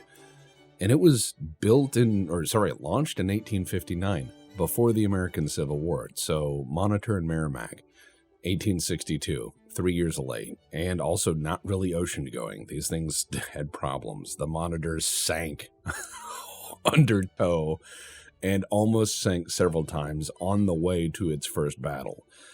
And the Gloire and its ilk came out of floating battery, which is where you would build like an iron box on a wooden hulk, and you would drag it into range of an enemy fort, and then use it just to float offshore and shoot at it.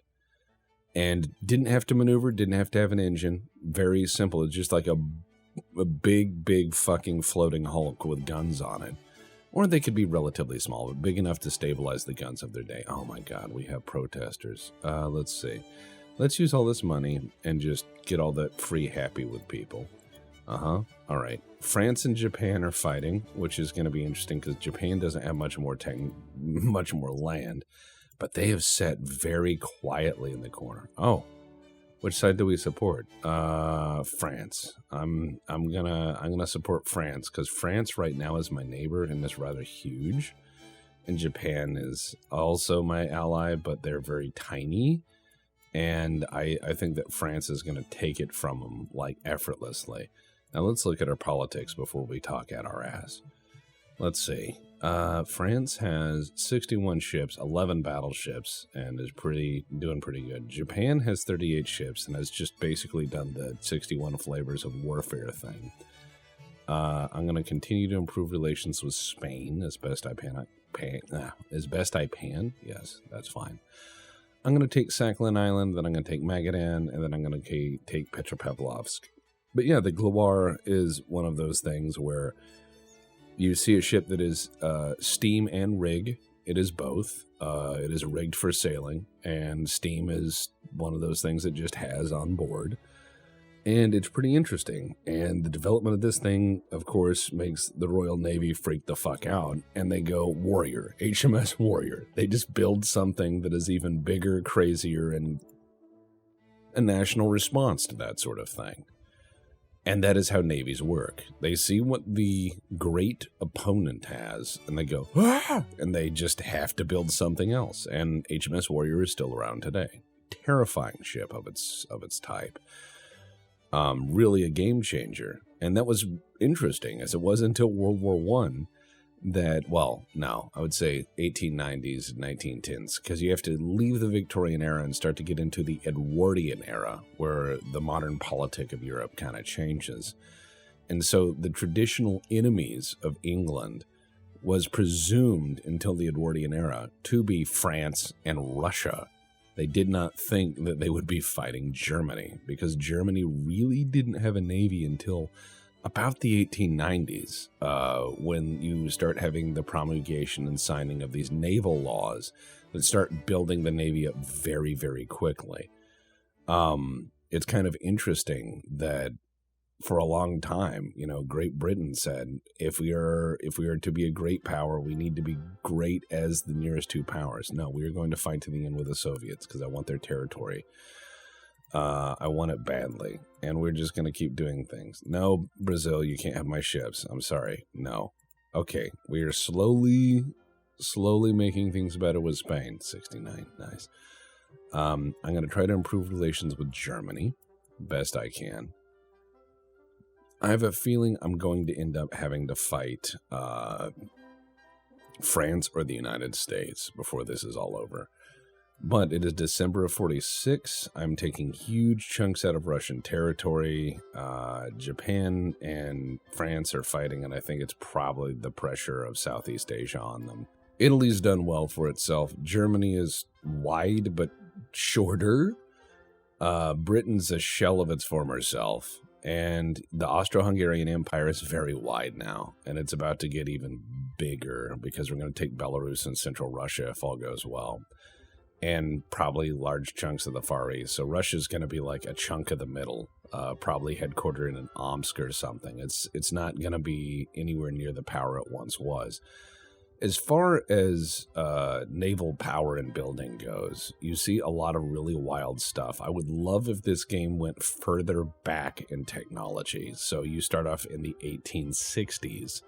And have to build your first ironclads, your first ocean-going ironclads, not your coastal defense boats. And no, you can't have my things. No, I'm not letting you do that. I'm sorry. Who collapsed? Sorry, I didn't read that. Somebody collapsed. Somebody had a collapse.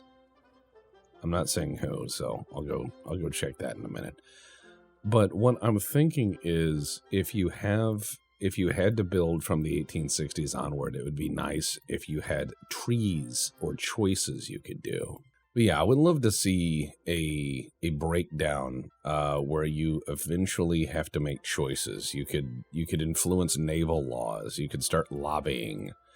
You could say, my Navy needs, and then make your government pay for it. And that would be really, really interesting. I would love to see the sort of influence you do, because you could go out and do some battles, gain naval prestige, and then use that naval prestige to affect choices, which I think would be kind of interesting.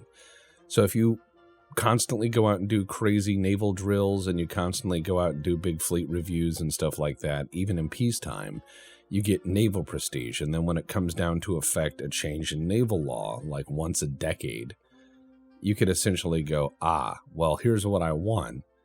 And you could charge your government with new ideas. You could say, I will give up this much % of my budget if you promise on paper to fund this many ships or allow me to research these things. So you could start off in the 1860s and your choices could be, I want to build large ironclad fleets, or I want to build actual iron ships. And so you have two choices. And then by the 1880s, you start getting into this idea of torpedoes and torpedo boats. And you could say, I want to build a giant torpedo boat flotilla, or I want to build lots of large naval ships, or I want to build a cruiser squadron that can go around the world. And so you can accelerate certain technologies and development.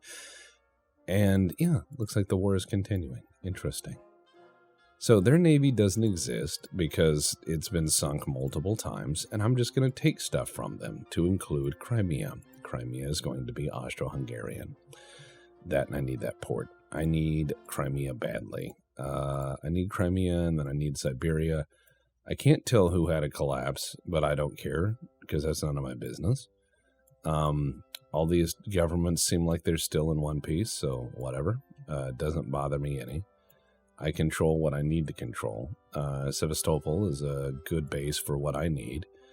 And yeah, it looks like we're pushing into Central Russia, which is terrifying. I'm hoping to also take southeastern Siberia and then all this stuff. I mean, Siberia and Russia itself, this big chunk here, I can't naval invade. I don't know what, if anything, my guys will gain by, keeping this going, but I'm largely content to let the land armies finish what I started and continue to build giant big navies so I can go fight America. But as you see, there's a stream of American ships headed up this way, and I think it's because they also are fighting the Soviet Union, and that is getting crazy.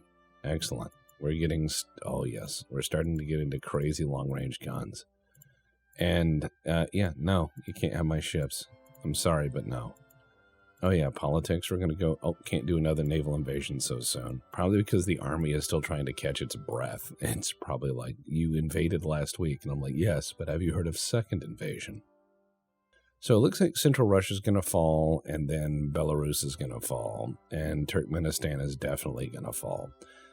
Those army groups are likely to continue their progress, so I'm likely to see them continuing to spearhead into different countries.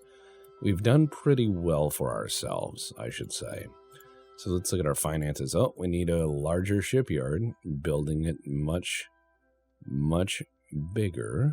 All right, so 15 months we'll have our cruisers that are destroyers, and then we'll have our destroyers, which are definitely destroyers. And then, yeah, all is well. This is definitely a destroyer.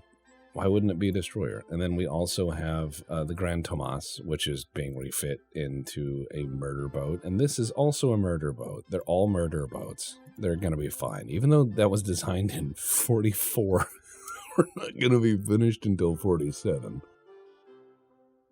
And I'm looking forward to beginning the Russian playthrough. I want to see how long I can keep the Tsar on the throne.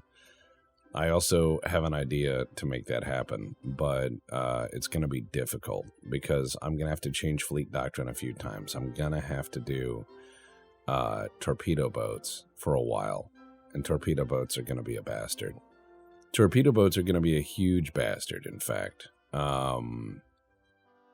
because for a while torpedo boats are great, and then they are paper thin, and you have to you have to enjoy them while they last, because when enemy gunnery is terrible, and I mean just absolutely terrible and can't do anything, oh my god, we just got Central Russia. Hell yeah. All right, so we're getting there. The Russian Empire is now fairly neatly bisected. That's fantastic. In this sort of war, I probably wouldn't try to keep all this territory, because this just sounds like a good way to have a big problem. I would instead puppet these states, or tell them that, hey, we're going to have democratic elections and you can elect whoever, but I would turn this into like 50 different countries. And just say, like, Belarus, you're a country. Central Russia, you're a country. I'd make you like the Kievan Rus. I'd make, Northern Russia its own thing. And I would just constantly do that throughout all this. Even let them form a confederation for mutual defense, but not one nation. I'd break the power of the Tsar, break the Soviets. Don't allow them to do any of that. And a really effective way of doing that is not even having an army to occupy them, but just changing all their railroad gauges. So each little bit has its own railroad gauge, so you can't rapidly move stuff around. I know that sounds terrible and autistic, but I'm autistic and I come up with terrible ideas. So ba-dum-bum.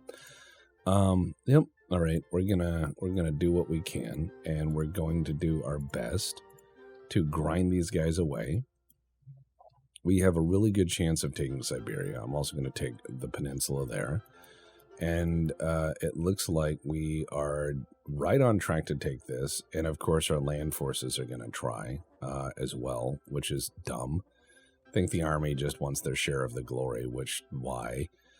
England is in a forever war against Spain down here. They've lost all the men in the world trying to take it, which I'm just going to shrug. Like, why would you do that? And they're just going to say Britannia and some other stuff, because that's what they do. We're going to build a giant empire. The Austro-Hungarian Empire has to live up to its name, because beforehand, not really much of an empire, a collection of states. Now it's an empire. Now it's a global empire, which stands against good reason, but, I mean, this is what we do. Let's see. Oh, cool. Alliance seems possible. I mean, that's not bad for the money. Sure. It's going to take a chunk of my naval budget, but I don't really care, because my naval budget's insane. Let's see. You know what? I'm going to take that so I can get less unrest. Yep. The United States is my ally, which is awesome. I don't know who's fighting who. I know France, on paper, is fighting the Japanese, but I don't see anything actually happening. So, that's interesting. Looks like 2 turns to take Sevastopol, and then we've got 1 more turn to take southern Siberia. Then I'm going to take the peninsula, and then I'm going to take the Russian far east. And then I'm probably going to steam down here and take the Liaodong Peninsula, so we can try to box in Manchuria. Manchuria has a lot of resources, and I intend to have them. Manchuria as a state has a lot of factories, and I do mean a lot of factories, so we're going to try to take that. We need all of these things to be part of the greater Austro-Hungarian Empire, and I need to join it in the middle with Siberian Russia, which would be very nice. No. We're gonna fight to the end, because this is how wars go, and we are very sore winners in this. United States is doing all sorts of crazy. So let's go to Petropavlovsk. Let's roll that over there and get that going. We got Manchuria there. We got we're doing pretty all right. We're doing pretty all right. My guys are almost into Turkmenistan, and it looks like we are about to take Crimea. And after Crimea, I'm going to probably send my navy up and see if we can't take some of the Baltics up here. We're just going to have ourselves some of that. We're about to take Belarus. And my guys are already pivoting to hit the Baltics. Yep. Austro-Hungarian Empire will become very, very powerful. That's our objective here, is just to become the biggest eyesore of the world. Now, I'm probably going to end up having to build very large cruiser fleets to hold up the rest of my objectives. And I will probably have to build a giant submarine squadron as well toward the very end of my game. But I think I am going to ensure that the Austro-Hungarian Empire lasts forever. That being said, I've built and maintained such a huge fleet that it is rare the enemy would probably even fight me anymore, except for in submarines. The last real challenge I had was Germany, which was pretty interesting. Looks like there's a big fight going on. Looks America and Germany are having at it, which is fine. Germany had some really tough boats. So my 2 battleships managed to invade Crimea. I'm gonna send my 2 battleships over here and see if the enemy has the balls to come out and attack them. Probably they'll have the submarines to do it, and they'll just roll over, but that's fine. Now we're going to try to invade something else. Let's go ahead and invade Kamchatka and take that. And then we will take the Russians super far east, and then who cares? I mean, after that, we've got it made. Armies are going to try to push in. I can only imagine the Austro-Hungarian Senate after this, with all the new languages they have to incorporate. They had enough problems as is. So, yeah, this is bad. If Spain wants to fight, this will be a quick war. God, Spain, please. I mean, they keep saying they want to fight. They keep acting like they want to fight. I have half a mind to give it. Oh, yeah. You know what? Fuck you, Spain. How's that? One more war. Uno mas. That's what the poster will say. The poster for the war will just say uno mas. You know, let's do one more. My guys are stuck in the corner of the map where I can't really select them easily unless I zoom really far in. But yeah, we're going to take the Russians super far east, and then where's my boy? Because Spain doesn't have much left, and I'm just going to take I'm going to take my ships and I'm going to put them there. Now, they may just bring out submarines and sink them, which would be really sad. I wouldn't like that, but America controls more than half of Africa. France has expanded its Congolese holdings and has certainly expanded a hold over a good chunk of what remains. And then Italy is the other third guy. Now, Germany has, Rwanda and Burundi, like right in the center, but they have no way of getting anything off the continent. They also control northern Algeria, but that's insane. I don't even know what the Spanish fleet has. They have 1 submarine. Okay. Good for them. Germany is slightly sour on me. Japan's a little upset that I canceled our alliance, but it's mainly because I didn't want to fight France. Fleet of 69. Nice. 13 battleships, though. America has 42 fucking battleships. That is alarming. I will never build that many. But holy shit. Even if half of them are obsolete, that is still an alarming number of battleships. France is gobbling Germany up, it looks like.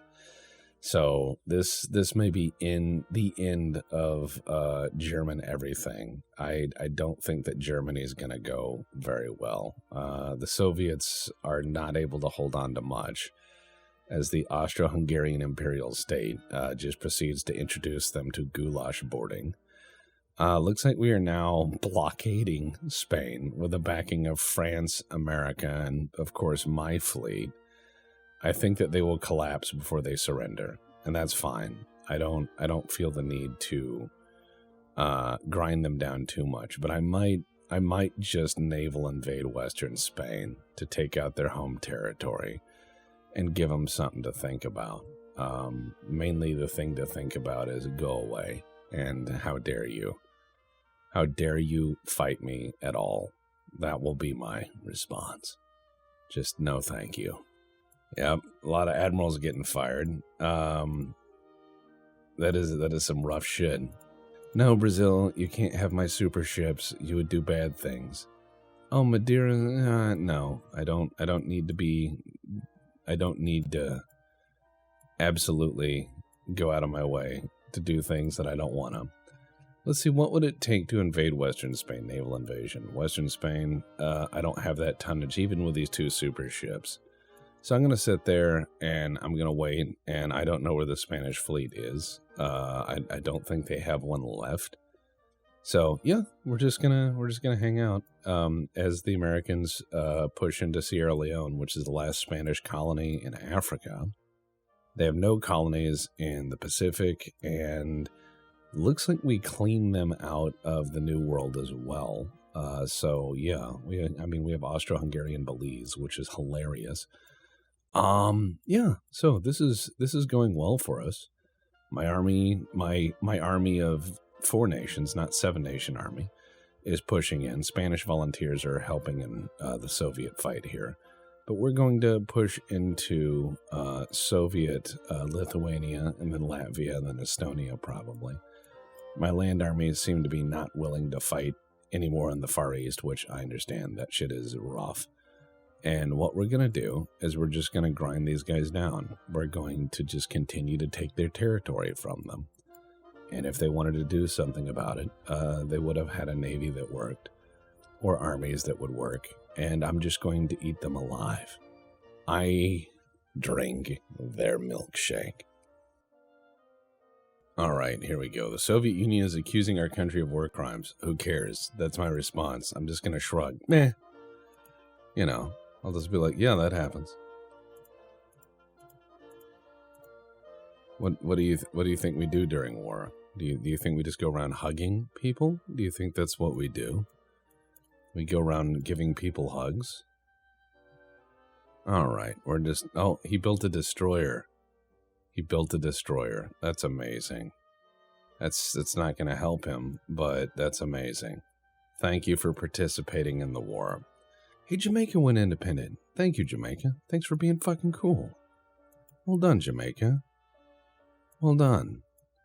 So we're going to just keep gobbling all this up, and there's nothing they can do at this point because they don't have a navy. And it turns out navies are pretty important for the defense of keeping, boats out of your backyard. Turns out that's some pretty important stuff. So armor quality, superior armor quality 2. That's where it just starts repeating. Submarine hulls, what are we getting into? They're like, question mark, we don't know. Torpedo size, we're getting into improved torpedoes where we just start getting more and more range out of them. And yeah, the speed and range starts to get apocalyptic to the point where, you can shoot someone from just across the world. It's just like, return to sender, to whom it may concern, and then it's 60 knots. You can make torpedoes really fucking fast. Super cavitating torpedoes and all these other designs are just horrific. They no longer are like stealthy weapons. They just become horrific weapons. Looks like the Russian fleet won't move, which I understand. I will go up there and bully it if they don't surrender. Okay, I can now build cruisers up to 21,000 tons, which is nice. Not that I will, because that eats up my dockyards and they take forever to make. So we're not going to be doing that. We are instead going to take the Russian Kamchatka Peninsula, and we're going to take the Turbo Far East, and then I will move this fleet to the New World, the Old World. And we'll move it to a new theater, and we will go try to bully the rest of the Russian territory away from them. I'm going to continue just burning their transports because they can't stop me. Their fleet is bottled up and has no option. So we're going to move our boys over to the very tip of their territory here, and I'm going to prevent them from getting anywhere. Then I'm going to come up here and try to probably take Murmansk and Arkhangelsk, and then leave them with very precious little territory. They won't be able to do jack or shit. I don't know why we haven't taken Moldova. I don't know what our army's planning is against Moldova, but it looks like France, United States, and Italy are trying to push into Western Germany here. They're not making headway because the German army is fucking huge. So it is definitely losing. Spain has it undocked? It's undocked its one destroyer. Well done, Spain. Well done. England is still not making headway, despite the Spanish army now being tiny. And I don't know why. I'm not sure if this is just a war to sell bullets or what, but it feels like it. We're going to now put more bonus into torpedoes size because we're trying to get these last cruiser submarines. Yes. Stuff like Surcouf is basically, well, probably not as grand as Surcouf in terms of size. And for those of you who don't know what a cruiser submarine is, I'm pretty sure a lot of you do. There's a lot of YouTubers who are out there doing naval warfare stuff and giving you some pointers on some of the basics. But the idea of a cruiser submarine takes away the lesson that in the First World War and Second World War, both, most of the real hard fighting that is done by U-boats versus transports is just to basically surface, tell the transport, hey, we got you dead to rights. Get off the fucking boat, we won't kill you. They abandon the ship, and then you just start shooting them. Not the people who've evacuated, but you shoot the now abandoned ship with your deck gun a few times, and it burns to the ground and you leave, and it's very low effort. Even if they resist, a dozen shots from a deck gun into a transport typically does the job. All right, you know what? Fuck it. Let's fight these guys. Let's fight the Spanish fleet, aka one destroyer. So the cruiser submarine idea is, what if you put big guns on a submarine? Now, some of them were ridiculous. You put 6, 7, 8-inch guns on a submarine. And submarines are not great why are these damaged? What happened? I mean, they're at 69% or whatever. Maybe it's mines or something. I don't know. Holy crap. Oh yeah, that's because I just covered this in guns. All right, let's just both turn left and hope that the ocean of 12-inch guns... What range are we shooting this guy? He is at 36 kilometers. All right, let's slow down. Let's slow down to half speed. And just let the gunnery crews do what they do.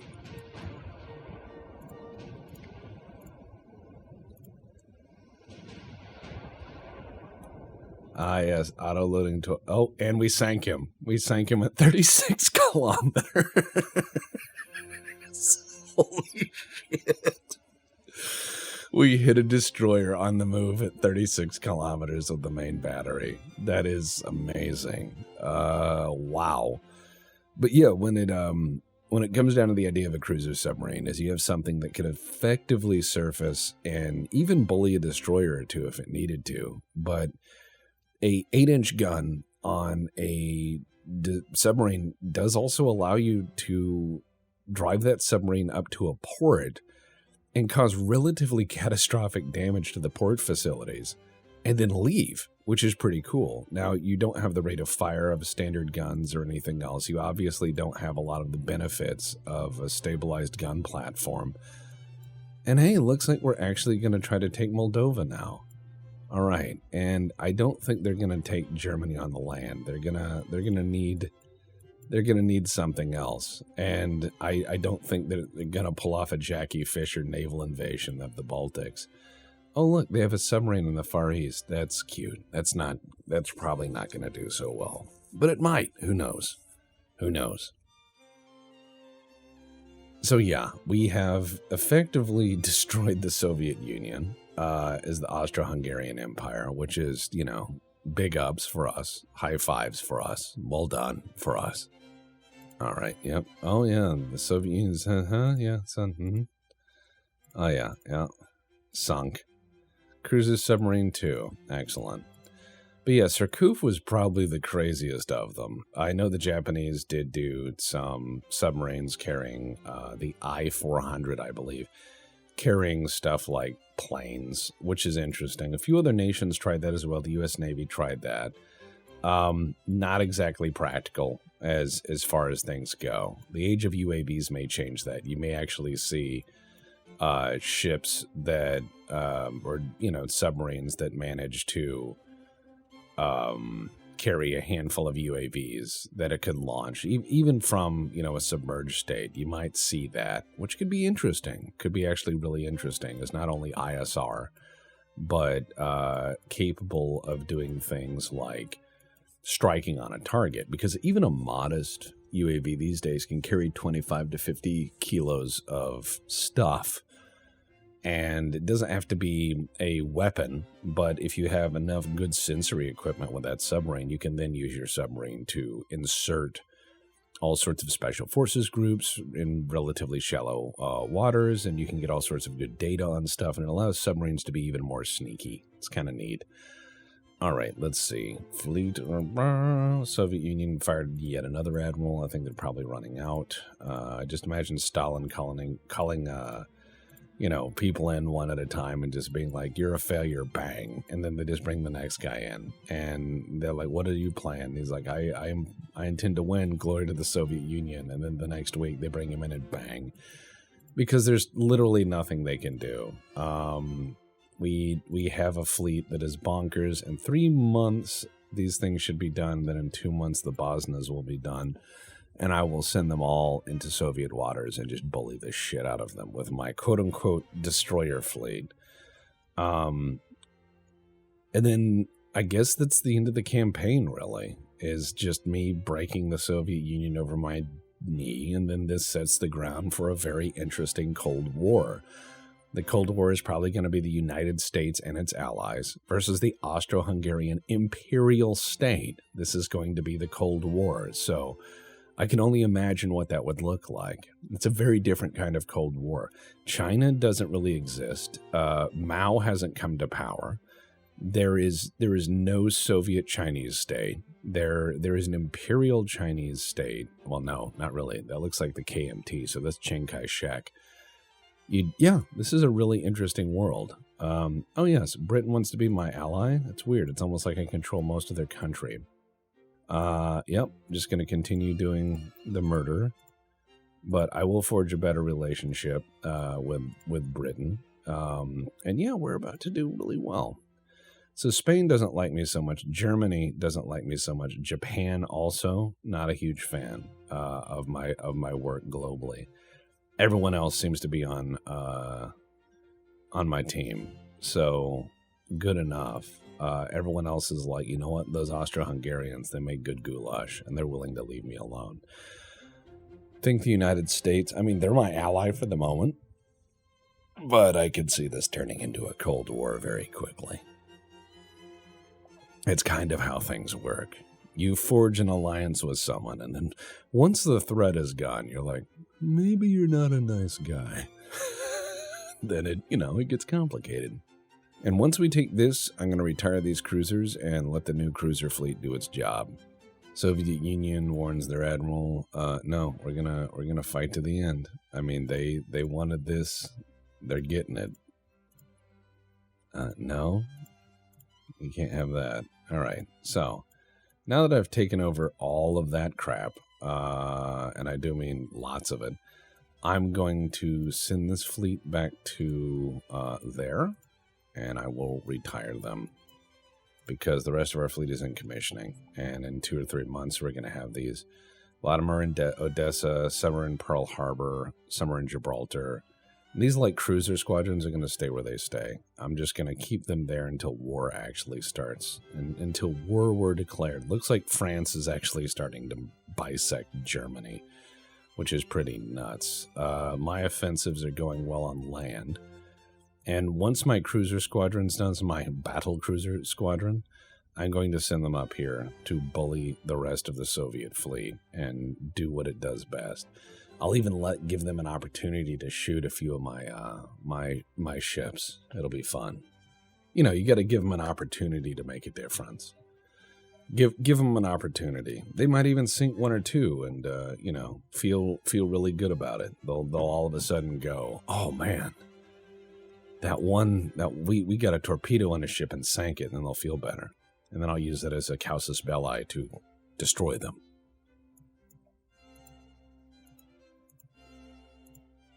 That's what you do, right? All right, so let's see. We are just absolutely blockading Spain. There's nothing they can do. They're just having to take it, which is terrible. Dhaka is slowly sailing back to where it needs to be. And in 1 month, all the Bosnas will be ready. And I'll just have them sit where they need to sit until a war were declared. Soviet Union and head of Admiralty leader got the better of them. Let's see. Lithuania is conquered. Yep, we're starting against Latvia. Looks like the ground armies are going to finish stuff. I really don't have to worry about much. And yeah, we're going to get that. We're going to just slowly gobble them up. Looks like my guys don't want to try to ride into Mongolia. They don't want to try to ride into anything. They're really just content not to do this. They're like, please no. All right, let's put all our guys in here, and then I can retire that navy. And then I can design one last fun thing, I think. Yep, my 10 cruisers are ready. My 10 destroyers are ready. With 18-inch guns.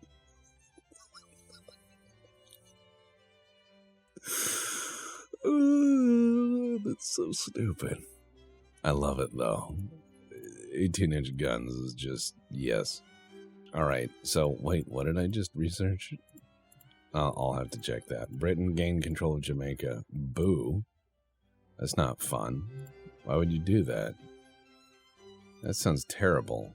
All right, so I've got my guys. Okay, Dhaka class. You did your job. Not as well as I thought, but now you're all retired. And I got my crew pool back a little bit. Yeah, these guys are sitting off there, and the destroyers I have in Odessa, I'm going to send you guys around up here to just absolutely bully the shit out of their fleet, because they're really cool. When it comes to submarines, because it was a submarine design, what did we get? Ocean-going submarine 4, cruiser submarine 2, coastal submarines, mine layers. Ah, boy, what was that research? We just finished it. Submarine hulls. All right, what was that? Mine layer sub 5? Maybe. All right, well, that's fine. We're going to just keep doing what we do. Hull strengthening. Advanced hull materials. We're getting into crazy stuff. Advanced marine engines and all this shit. Let's see what we can build as one last capstone of an idea. Maybe a successor to the Grand Tomas. Something even more ridiculous. Because you can do modernized dreadnoughts to a point, and I think they're actually really good. Modern battleships are fine and all. Heavy scout cruiser, that sounds like too many words together. I really don't believe in them. Large cruiser, you know, you can build those quite big. I mean, yeah, like that's a battleship and all but word. Super battleships. Let's see. Wow. I mean, building these things is great, but also dumb. That's why we're going to do it. No, we're not going to do 39 knots. What are we thinking? I'd say let's do 30 if we can. And then really nice range. Gas turbines, this oil 2, son of oil. We're going to put that in there. Steam and then more modern armor, all the anti-torpedo stuff, so it doesn't just get shot with one thing and rolls over. I want it to live a life. We're going to put on a big boy tower. We're going to put on an advanced secondary tower. And I know it says technically there's a weight offset to the rear. That's fine. We're going to just inch that forward there. We're going to put that in there. Extra large. And then there. And then, yeah, no, that's more than enough engine efficiency. So, well done. And there's a little slot in here, and I wonder if I can put this in there. No, that would be cool. That would actually be really cool if I could, but it's not letting me do that because it's not letting me have fun. So, now I'm sad. Dual barbette for medium guns. I could... Oh, no. Yes. Yes, we will be doing that. We will be doing all sorts of dumb here. Can I put these back to back? Yes. That would be ideal. Is have these be built up with some spaces in between. There we go. That looks reasonable, except they're not mirrored on the other side. Good job, guys. I'm going to have to fire these goddamn shipbuilders. I'm like, guys, remember when we were talking about doing this thing? And they're like, Like, yet we were. We were doing it. And they're like, And I'm like, Oh, looks like some of these will fit and some of these will not. Oh, there we go. Right? We do this, and we do that. We do this. We do that. Yes. Now, why am I doing this? I don't know. Because I can. So shut up. Let's see. Main guns, centerline guns. 20-inch guns. You know, I think we need to do this. I think our Navy deserves to have a 20-inch triple battery. And holy crap, is that all the weight known to man. These gun houses are very, very heavy. So we have 2 of those, and the aft pitch offset is a little heavy. So we're going to move that up there, and then we're going to move you up here. There we go. And we're going to move you just a little bit forward. Aft weight offset is not terrible now, just a little bit, and that's okay. That's okay, because we're going to fill in the middle here, and we're going to put, oh my god, could I put a, let's see,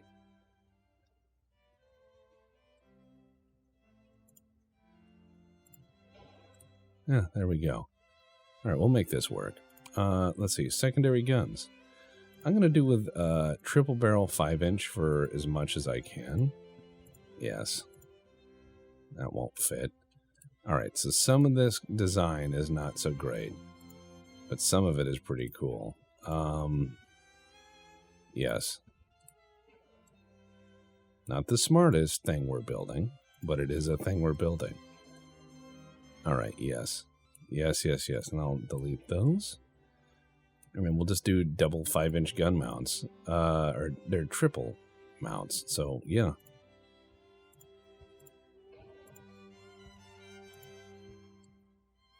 Look at that. That is a really sexy boat. There, presto. Almost perfectly balanced. Almost. Lots of secondaries, which is what I want. Let's make sure our barbettes are heavy. Ooh, starting to get there. Starting to get there. Looks like 30 knots may not be doable, so let's do 26. Save ourselves some tonnage.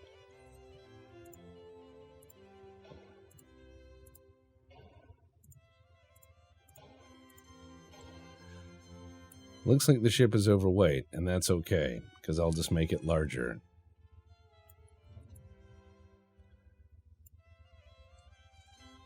I'll just make it larger.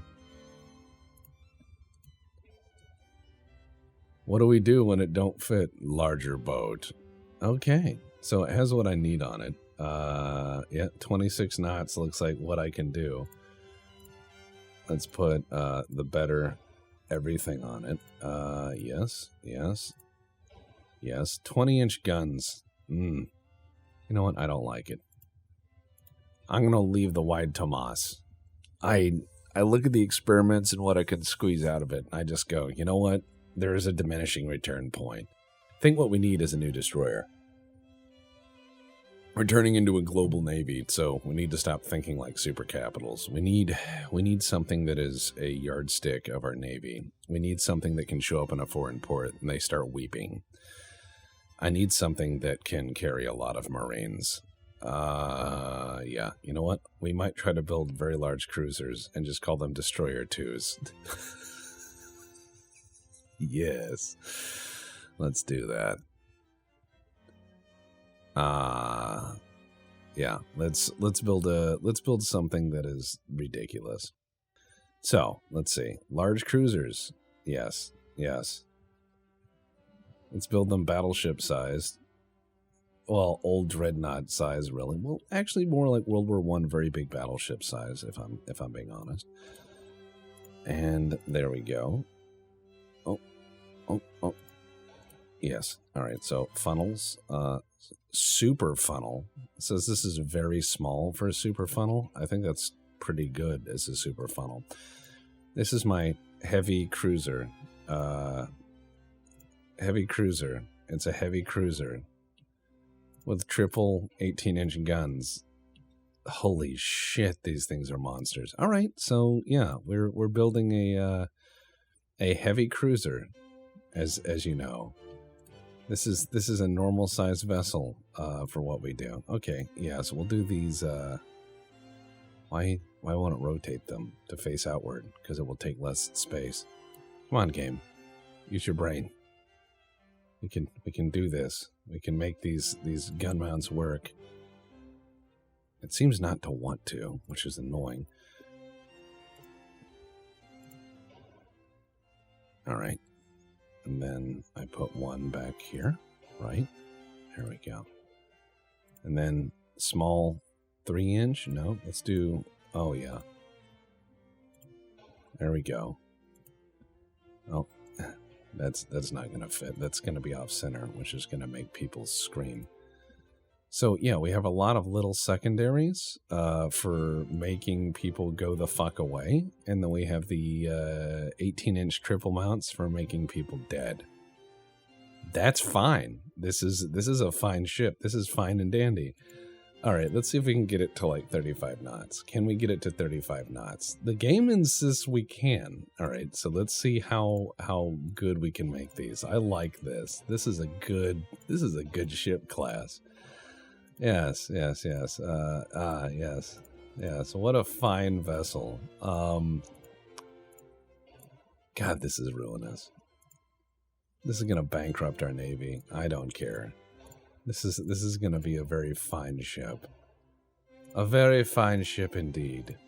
It's got sonar, it's got radar, it's got radio direction finders. I mean, this is fucked in terms of power, but yeah, I like it. Engine efficiency, not that great.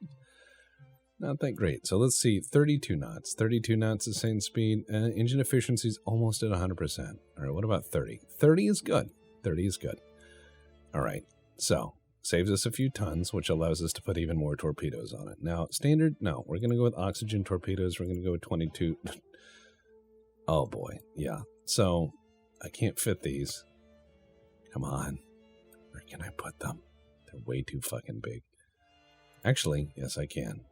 All right, so can't fire directly aft, which is fine, because now I have these giant fuck-off torpedo tubes that have a 24-kilometer range. Now, I have a slight weight offset toward the aft, which I'm going to fix by moving this whole amalgam of shit forward. Looks like we left one of our anti-aircraft guns in midair, which is fine. Some parts are badly placed. Hold on, game. Don't freak out. Don't freak out. There you go. There you go. Aft weight offset is now minimized.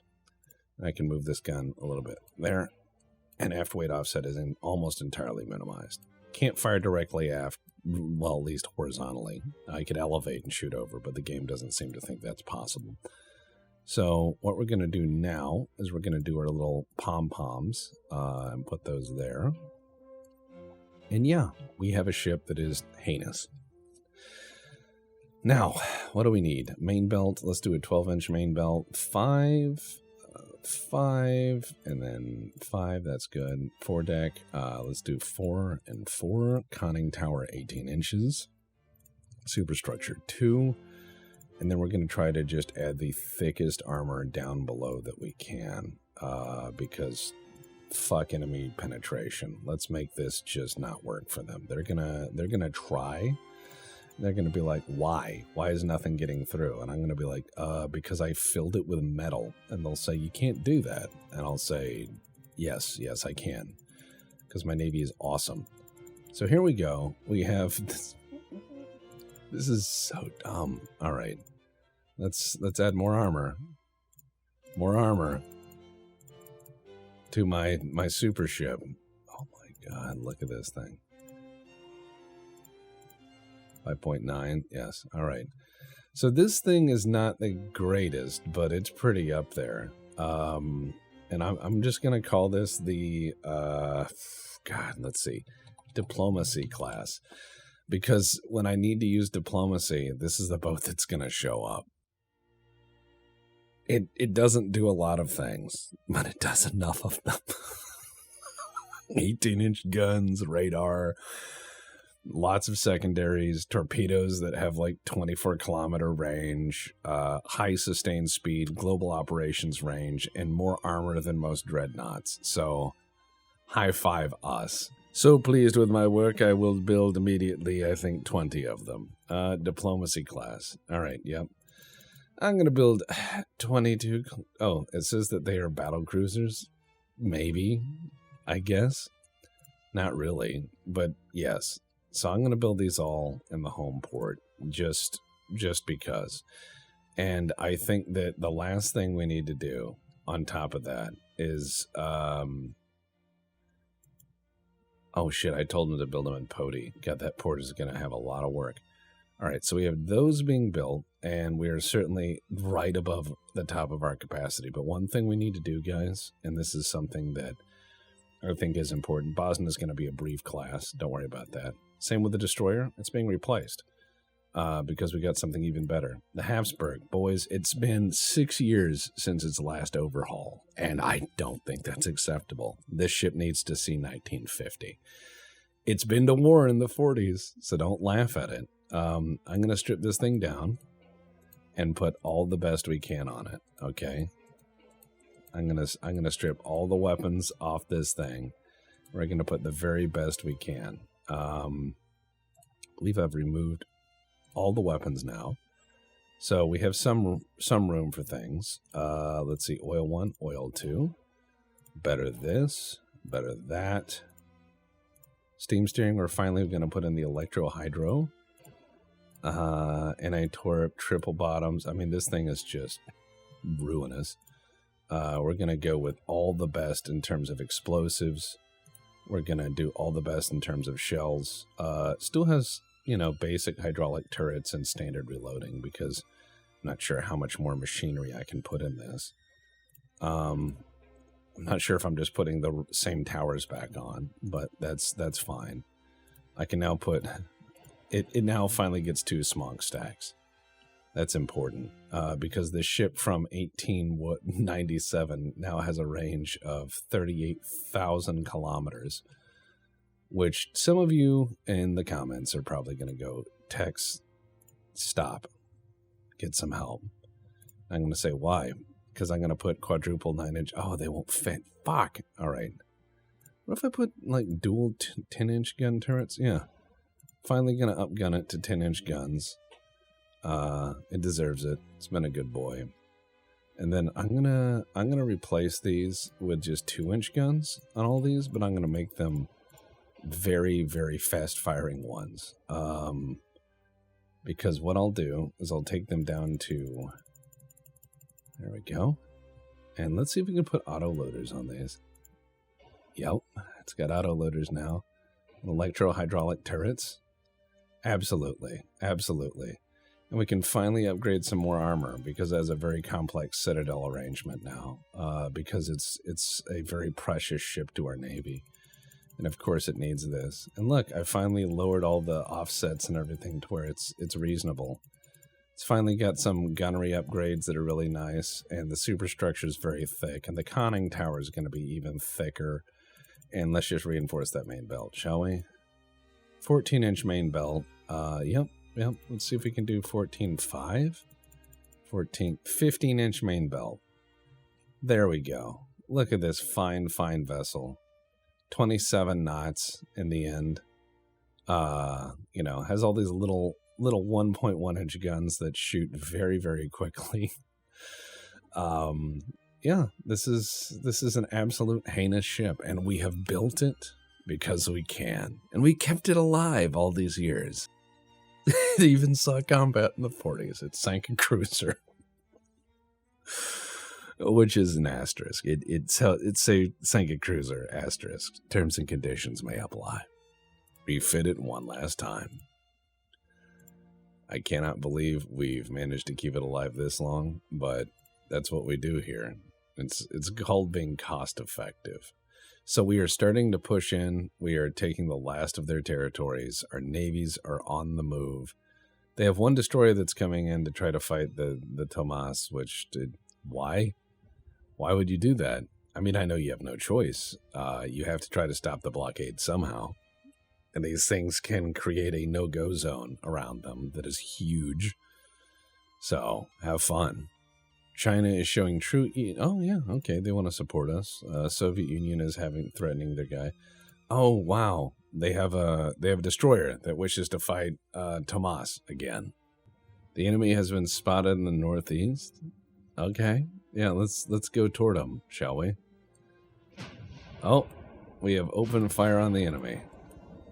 All right, let's just reduce speed a little bit and let the guns do their best. And we're hitting him. I'm going to tell everyone to use HE because it's funny. We lost sight of him. Oh.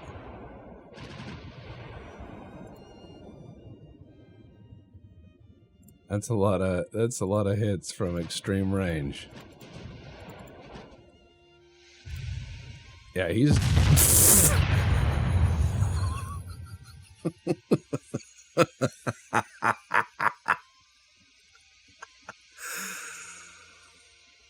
oh, it's a good feeling. I cannot wait to see if we get in a throwdown with the Soviets. I want to see what happens. So this here, as the little card points out, is Mikasa, which is a British designed and built ship and is kind of like the first proper battleship of the Japanese Navy. And what's interesting about this is kind of reflective of the standard of British shipbuilding. A lot of the Royal Navy at this point in the 1890s looked like this. Go look up the Canopus class, the Majestic class, stuff like that. It's pretty much looks like that. Okay, America just invaded Sierra Leone. So America owns a hegemony over a lot of Africa. France owns a lot, and it looks like Germany is about to lose its last colonies there, other than Rwanda and Burundi, which they're just hanging out in there, I guess, waiting for someone to invade them. Looks like they are starting to make serious inroads into Germany, in which case it will stop functioning as a state. The Soviet Union has an unknown number of ships in port. I'm going to check my intel and see what it says they have. It says they have 3 cruisers of the heavy and 3 cruisers of the light, and that is not enough. So we are going to just grind into the rest of their territory. And once that happens, we're going to laugh because there's nothing they can do. And I'm just going to have an LOL. But yeah, the Habsburg is going to be refit one more time. And then 36 months, we will have the Diplomacy class cruiser, which I will use to diplomatize the enemy heavily. There will be heavy diplomacy. America is fighting Germany and beating the shit out of their fleet. America having the giant fleet. That's good. America also controls Norway, which is amusing to me. That's interesting. So, yeah. Wow. America, Norway. Imagine each of these American conquests is a new state, you know? So the American flag is just shitloads of African states plus Norway. It would be a really interesting America. The election seasons would be hilarious. But yeah, I mean, why not? Just keep adding stars to the flag. You'd have to find new ways of organizing them. No, we're going to fight to the end because I can. Resilient defense. Yeah. I get that. Where's my Navy? He is right there in the English Channel. All right, they're steaming in. So we should be able to go have a proper fight with what remains. They're bringing their cruisers around, I think, to try to get engaged.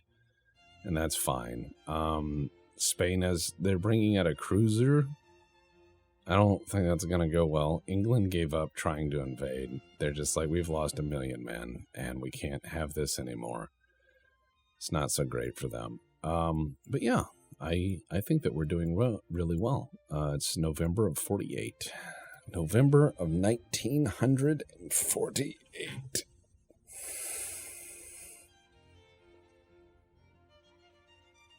November of 48.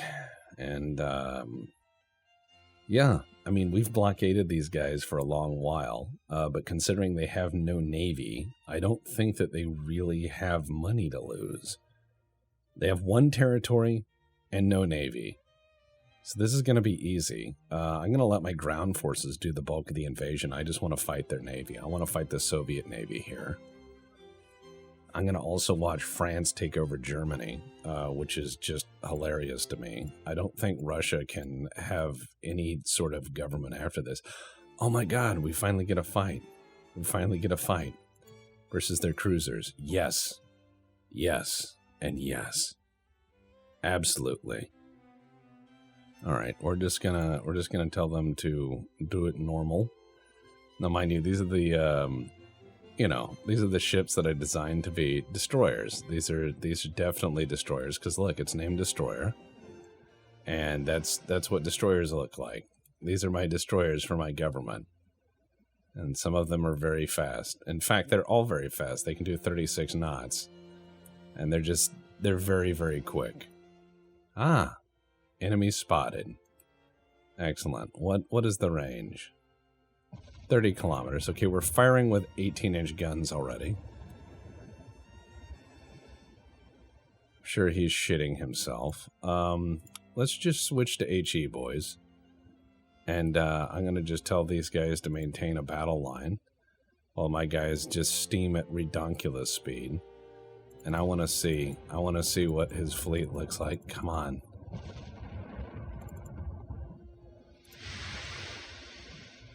Oh, these are very primitive.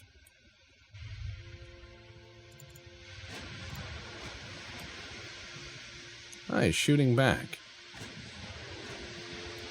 My secondaries are engaging him. Gentlemen, concentrate fire, please. The 18-inch guns are doing their best. We're gonna slow down to 23 knots. Oh, overpin with HE. Sinking. Alright. Overpin. Alright. Holy crap, he hit me with a torpedo? No, one of my own guys hit myself with a torpedo. God damn it, guys. That's embarrassing. Don't sink each other. That's against the rules.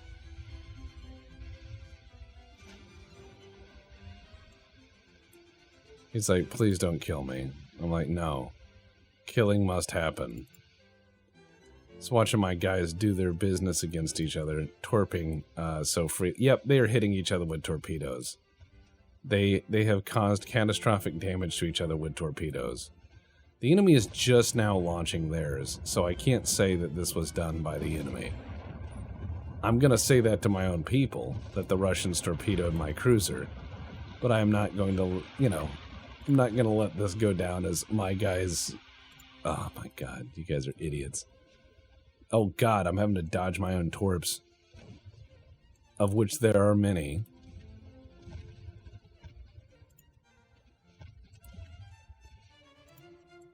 Yeah.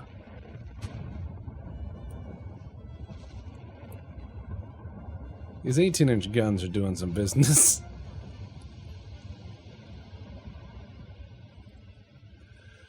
I'm gonna have to pull these guys back to port. Because we lost 155 guys to our own torpedoing. God damn it. Alright, and sank their navy. Good. Now I have to pull these guys back because they are idiots. God damn it. Alright. Thank God I own all these big ports in England. Sunderland. Yep, I have my one battleship there. Which, as you guys may know, is the Habsburg. What's Belfast at? Barry. You know what? I'm going to take the Habsburg and try to... Well, you know what? Here we go. Let's just fuck it and move these guys to Sunderland and repair them. I'll take the Habsburg out next time. You fucking idiots. You fucking idiots.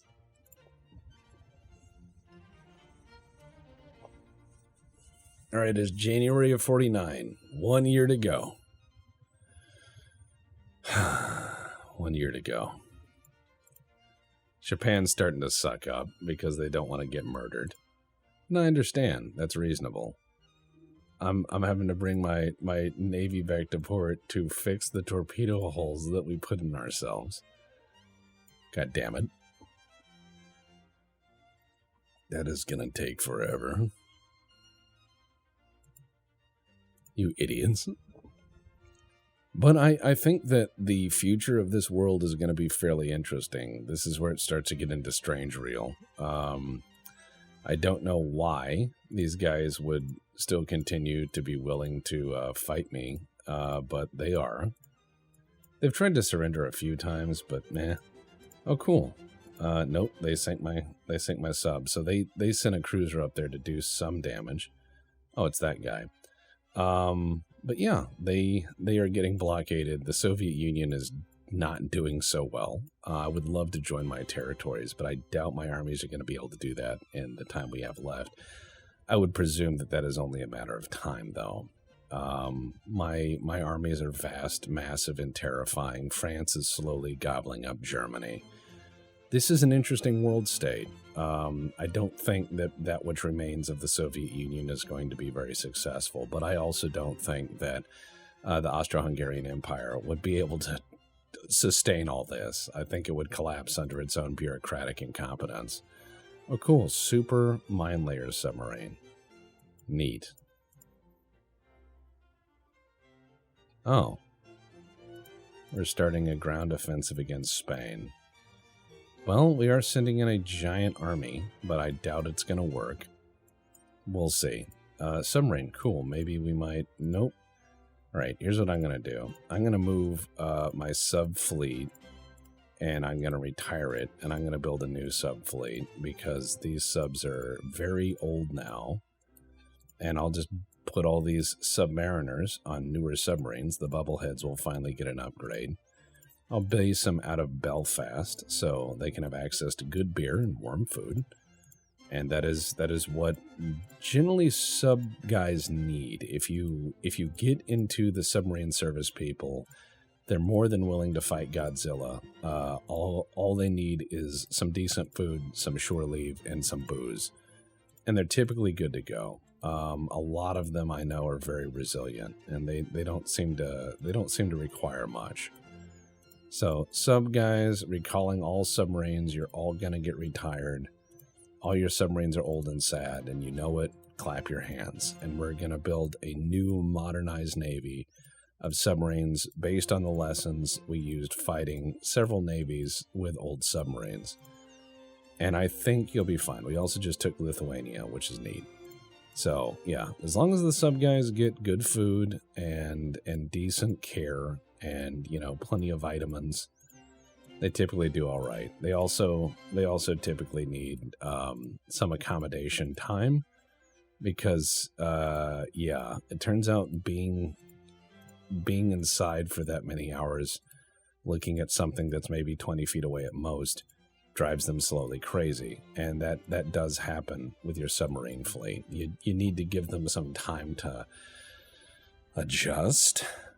That is just a fact. You end up with a lot of people that when they come back to shore on a submarine need time, and I do mean significant time, to have their eyesight adjust to not only different levels of brightness, but also being able to see the horizon at all, because they have been looking at something so close for so long. It's kind of fascinating.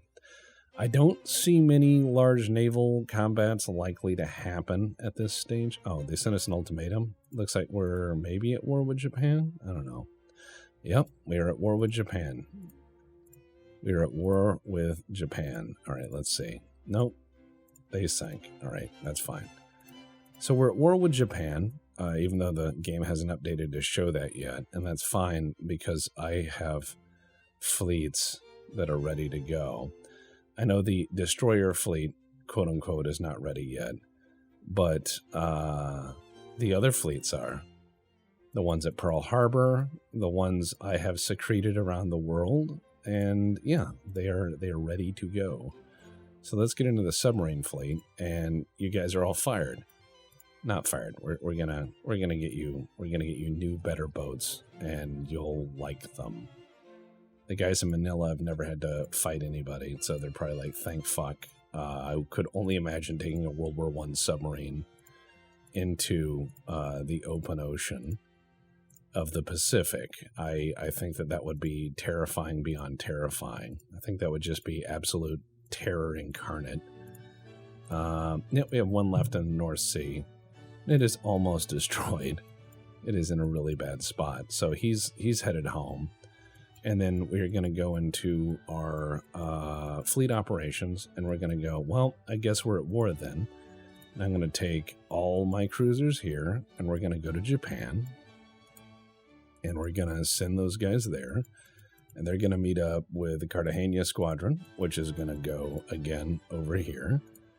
My cruisers. And then I'm going to take my Pacific Squadron that's in Hawaii, and I'm going to move them here. And we're going to have 3 very angry, they're not really destroyers, but I called them destroyers. I'm like, oh yes, I'm going to send my destroyer fleet, air quotes. And the enemy's like, why? And I'm going to say, because I can. And I'm just going to keep upgrading my submarines. Looks like in fleet building, it's going to be a while until I build anything. So it'll be well beyond the end of the game before I manage to do anything. However, the Grand Tomas and everything are going to hold position.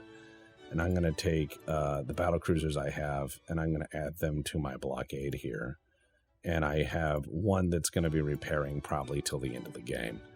I'm going to see what damage I can do to Japan right before the game ends, and I'm going to hope my land armies continue to do their thing. Now, if Spain capitulates, I'll move my battleships over to Japan, but I doubt they'll arrive in time to do anything.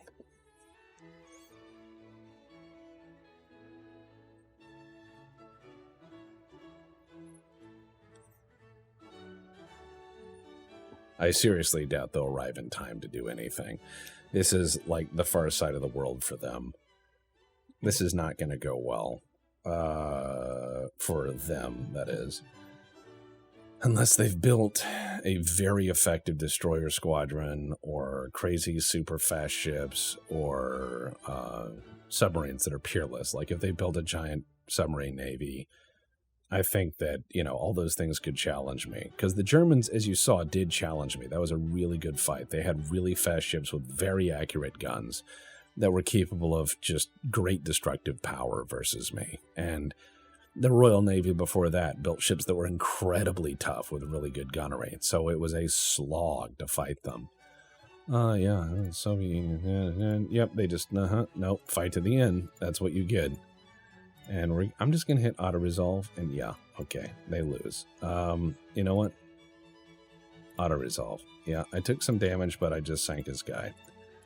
Excellent, excellent. So I'm going to move my destroyer squadron, air quotes, in, that have already started to arrive. The Soviet Navy is technically operating in the Atlantic, doing something.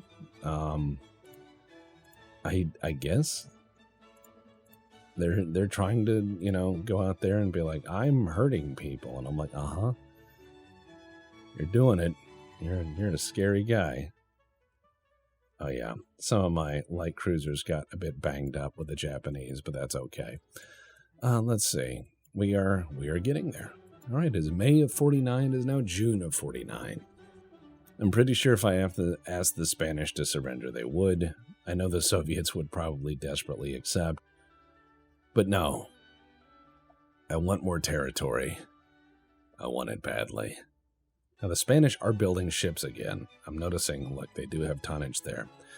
The Soviets have finally gotten their ships out because they don't see the ocean of submarines out there anymore. So they're like, and they're running out in the Atlantic. But whatever they're doing, I don't know. The Soviets have been trying to do stuff. I just told the Germans that I don't care. We're at war with the Germans as well. So, okay, neat. No, Greece, you can't have that. All of our allies are already at war with the Germans, and it looks like they've stalled their advance there because Germany is just going to do this forever war thing. We are about to take Latvia. So we are at war with a lot of people. I'm going to go ahead and make that fewer people. I'm going to, can't peace treaty them. I'm not going to peace treaty the Soviets because no. And I'm going to just stay here. I'm going to move my 9 battle cruisers out there to sit in the North Sea. I think that'll be fun because that'll join our alliance navies doing the same thing. Submarine fleet repairing? No. Scrap. Yes. And then I will, let's see, submarines. Let's build submarines. Cruiser submarines? No. Ocean-going submarine 4. That is what we want. There's super mine layers submarines, which is kind of cool. But I'm going to go with ocean-going submarine. Cruiser submarines? I don't know. That is pretty cool. You know what? Let's build those. And I'm going to build 50 of these, and I'm going to build them in England. No, Belfast, I said. Yes. These are going to be going in Belfast. And that will help me do what I do. There we go. 9 months. We're going to build 50 of those, and those will help contain the Germans. It'll be past the end of the campaign by the time that happens, but that's okay. Some of these are damaged. I'm going to move them into my harbor at Matsuyama. Right there. And I'm going to wait till my other fleets arrive. America is already here, so Japan has fucked up. Because my allies are already here to help clap them. Yeah, United States is already just beating the hell out of them, which is nice. It looks like I have a run-in with a submarine. I'm not sure where. Hope it's not with the Grand Tomas. That loss would make me cry bitter, bitter tears. In fact, I'm probably going to pull those out and just let my allies blockade them. I'm going to repair those things as best I can and then start shifting those over to Japan so I can try to start a land invasion. If not of Japan, but of the Liaodong Peninsula, so I can then take Manchuria. I wish a war. It will be a good war. Well, for my people, at least. Not for the enemy. They're going to cry. But that's okay. I don't care. Fuck them. That is what we do here. We do war. War frequently changes in multiples of ways. And then it goes back to old ways. And you're like, I thought that was gone. And people go, nope, still valid. Oh, yes. Everyone's building shitloads of new ships. Now, I am not going to be the global hegemon, at least in terms of over the United States, because they've built up something huge, and they have lots and lots of resources. Their GDP is massive, but mine is getting there. I have enough in naval funds to do as I please for a long time. So I think that this would start a Cold War, and I'm not sure I could take the United States. They have more resources. They have more very large ports. This would be a problem. However, I have Hawaii, so this will be a fun one. You know what? I'll accept. I don't want to fight. Oh, yeah, we sank that. Get fogged. Yep, the German Navy is going to face my wrath. However, I agreed, yes, I'll leave Spain alone. I really don't want to conquer them. They seem like okay guys. I'm going to move the Grand Tomas up here to be fixed because it's broken. And then, let's see. 5 months to repair that battle cruiser. Some of these are going to require some time. But yes, my other ships have arrived on station. We should be ready and willing to fight the Japanese fleet wherever it shows up. If it shows up, that's a big if, because we're just going to sit here with our light cruiser squadron and interdict their trade until they come out and fight me, which they may not. Germany hasn't come out and fought in a while, but America went in there absolutely crazy for a while and just beat the hell out of them. So, oh, looks like we finally get a battle in August of 49. Excellent. Excellent. This is pleasing. What's the battle? This may be the last battle of the campaign. I also hope the Spanish sign that treaty, otherwise my ground forces might take them out. And that would make me sad, because as much as I like to watch my empire grow, I don't want a world without Spain, because we lose a lot of fun things. And Austro-Hungarian bullfighting just doesn't sound the same, does it? Austro-Hungarian paella doesn't sound the same, does it? Could you see the running of the bulls with a waxed mustache? No, I don't think so. I don't think any of these weird, strange, crazy things would work with Austro-Hungary. It just doesn't have the same feel to it. And, of course, they have decided to not do that. Oh. France is no longer my ally. That's not nice. Oh, cool. 3 of my light cruisers versus 1 of German battlecruiser because they still maintain their Far East fleet. So yeah, let's do this. Let's see what happens. I think this will be an interesting fight. It's not my full fleet. It's just 3 of them. And they have a battlecruiser. And that battlecruiser could be really terrifying. I haven't seen the Germans in a bit, so I wonder what they have in the Far East Squadron. Oh, that looks fairly modern. That could be a problem. Okay, so we have our guys, which mostly are torpedoes. These torpedoes have a 25-kilometer range, which is great. We already see each other. He's going to definitely have the advantages in range here. So we're going to lay some smonk, even though that's not going to do anything with radar. It's not going to do what we need it to. He also may be faster than us, which is a problem. Those battle cruisers can be terrifyingly fast. So here goes our quote-unquote destroyer squadron versus his boys.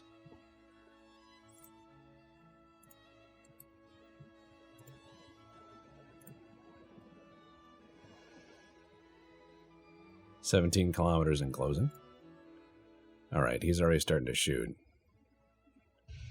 Oh, he's very, very accurate. So we're going to need to move. I'm going to just hope my rate of fire does its job and my very wacky gun layout does its job. Because as you know, I put 3-inch or 6-inch guns on either side, plus the ones in the front. Ow.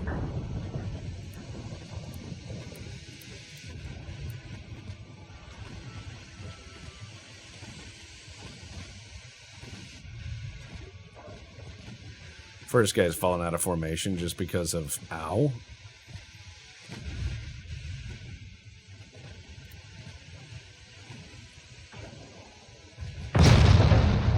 Overpin and flooding. Yeah, he's got some serious chops here. He's already just doubling over because he knows torps are coming in, which is a real son of a bitch. I'm getting yeah, he's just cutting every which way because he knows I'm torping him. That son of a bitch. Okay, I'm getting torpedoes off, which is the important part. I'm going to do some maneuvers myself. I've already lost 1 because he definitely has larger guns, but I've set him on fire. Yeah, you can do 35 knots. He has 14.4-inch guns, so that's a holy shit. Yep, see how he's just zigzagging back and forth? He's dodging all my torpedoes like effortlessly, which is a problem. Now, I'm setting him the fuck on fire, which is good for me. That'll put him out of service a bit, but holy crap. I'm going to need to bring some heavier ships over here to deal with this guy. He is certainly given a really good vessel for defending his territory.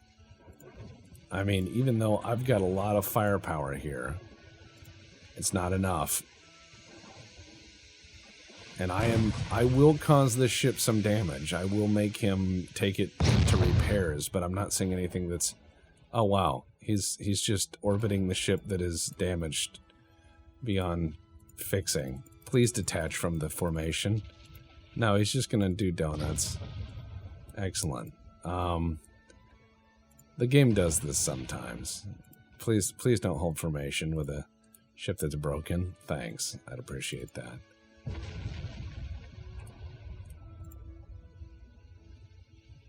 And my guys are doing their best here, but yeah, we've only caused minor damage really to this dude. He should not be in port too terribly long. I don't see any penetrative hits. This guy has more than enough firepower to fuck me up, which as proven by him fucking us up. Yep.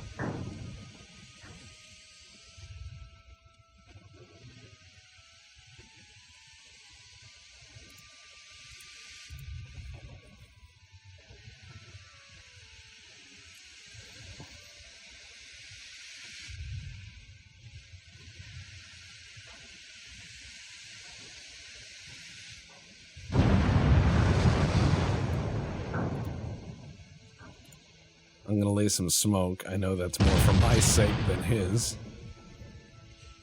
I am getting some good damage through, but not enough. He is just absolutely beating the hell out of me. I've caused some crew losses, but this is nowhere near catastrophic. Just fires and structural damage. My other guy in the back is pretty much dead. So this is a rough fight. He has a great vessel, and he can just maintain speed however he wishes. He does not have to fight me. So I'm shooting back best I can. He has plenty of guns to choose from to beat me to death. I can cause lots of little fires, and that's about it. However, some of my torps are almost ready to fire again, which could turn the tide, especially as the weather is very, very murky. But I highly doubt I'm going to get the chance to launch. So I'm going to turn each which way, and I'm going to just fire as many torps as I can.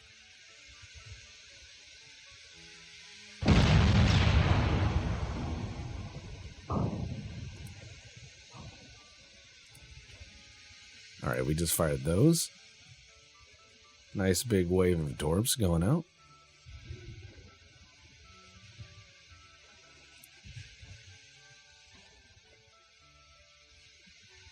Hoping then I can launch one last wave, but I doubt it. I'm taking water quickly. And though I have really good damage control, it's probably not enough. Alright, they're away. Let's hope some of these collide with him. Though I significantly doubt it. He is,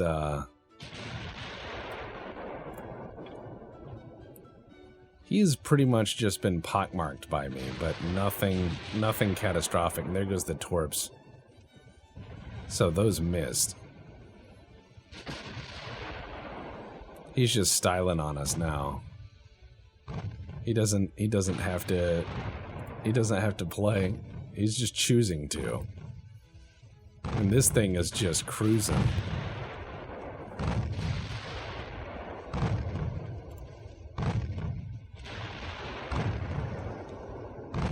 Damn you, Germany.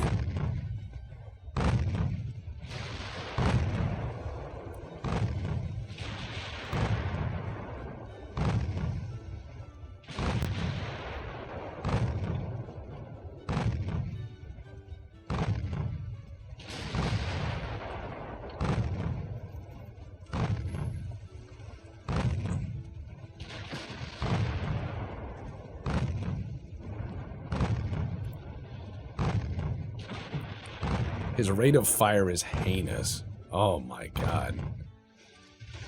My guys are doing their best, but this is a bad time. Now, I've managed to do some damage, but like I said, I will be kidding myself if I think this is going to put him out of action for more than a few months. That's the end of him.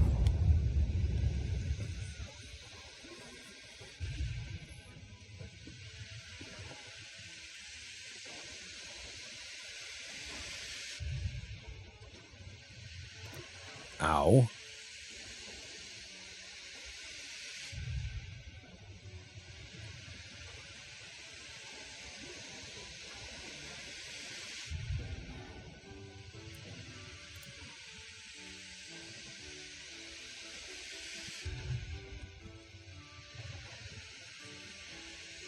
It's fighting for life.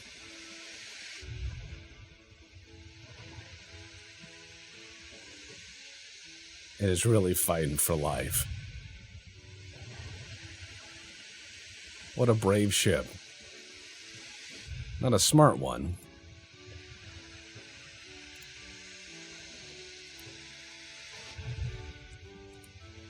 I'm going to go bow on. Give my guys a chance to shoot back.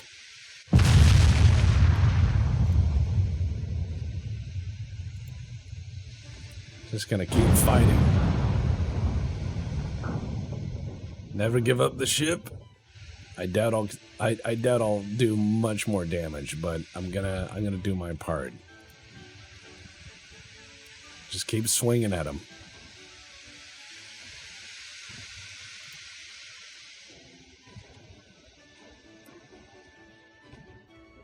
This guy's got all guns, and it's very effective.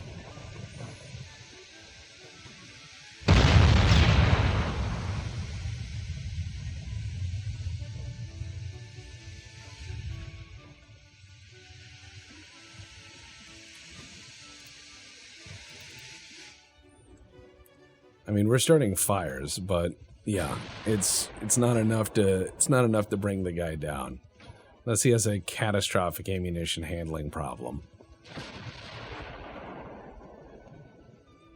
Which, considering the fact that he can just bust donuts within just a few ship lengths, oh my god, are we in trouble?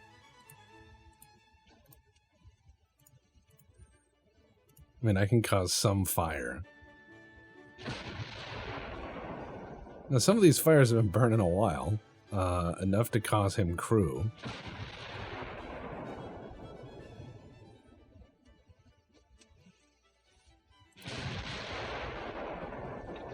He can't seem to bring that killing blow easily, which is good for me.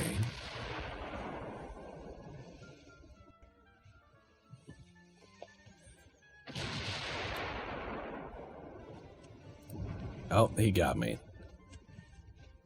He got me. That was a brave ship. It fought longer than it should have. That is a crushing defeat for me. Now, if I had more ships, I might have just brought them down with just gunfire, which is interesting. Very interesting. And also, look at the scroll work on the front of these ships. It was an era, right? It was a beautiful era of madness. Art Deco warship design is cool. Practical? No. Sound engineering? Sometimes. But cool. Yeah. All right, there we go. Sunk, and sunk. Let's see. Britain yes. I have broke my alliance with Britain. I'm supporting Italy because they're more powerful. America is gobbling up most of Central America, which actually happened. And so, yeah, United Fruit Company reigns supreme. I am going to do my best to put one squadron over here to fuck with the Germans, and I'm going to have this other squadron here protecting my port at Matsuyama, and I'm going to hope that I can just bully them into some subservience here. 2 months until those cruisers are ready. I have 3 more cruisers ready in Matsuyama, so that's good. I'm going to take these cruisers that are fine, and I'm going to have them join up with another one of my cruiser fleets. As far as my other boats go, it's 31 months until my new diplomacy class is ready, and the Grand Thomas and Tugendhaft are going to be 10 months respectively, each to repair. And my other guys are in the North Sea, sitting off at the German harbors, waiting for a proper fight. I'm hoping to just invite the Germans to a war and see what happens. But yeah, welcome to a global world war. My guys are attempting to do their best. They just stopped trying to... Oh, looks like they took the territory. That's why. Yeah, that'll happen. That'll happen. We're almost done with this Let's Play. This has been a hell of a slog, but I said I could do it, and we're almost at 1950 with the Austro-Hungarian Empire.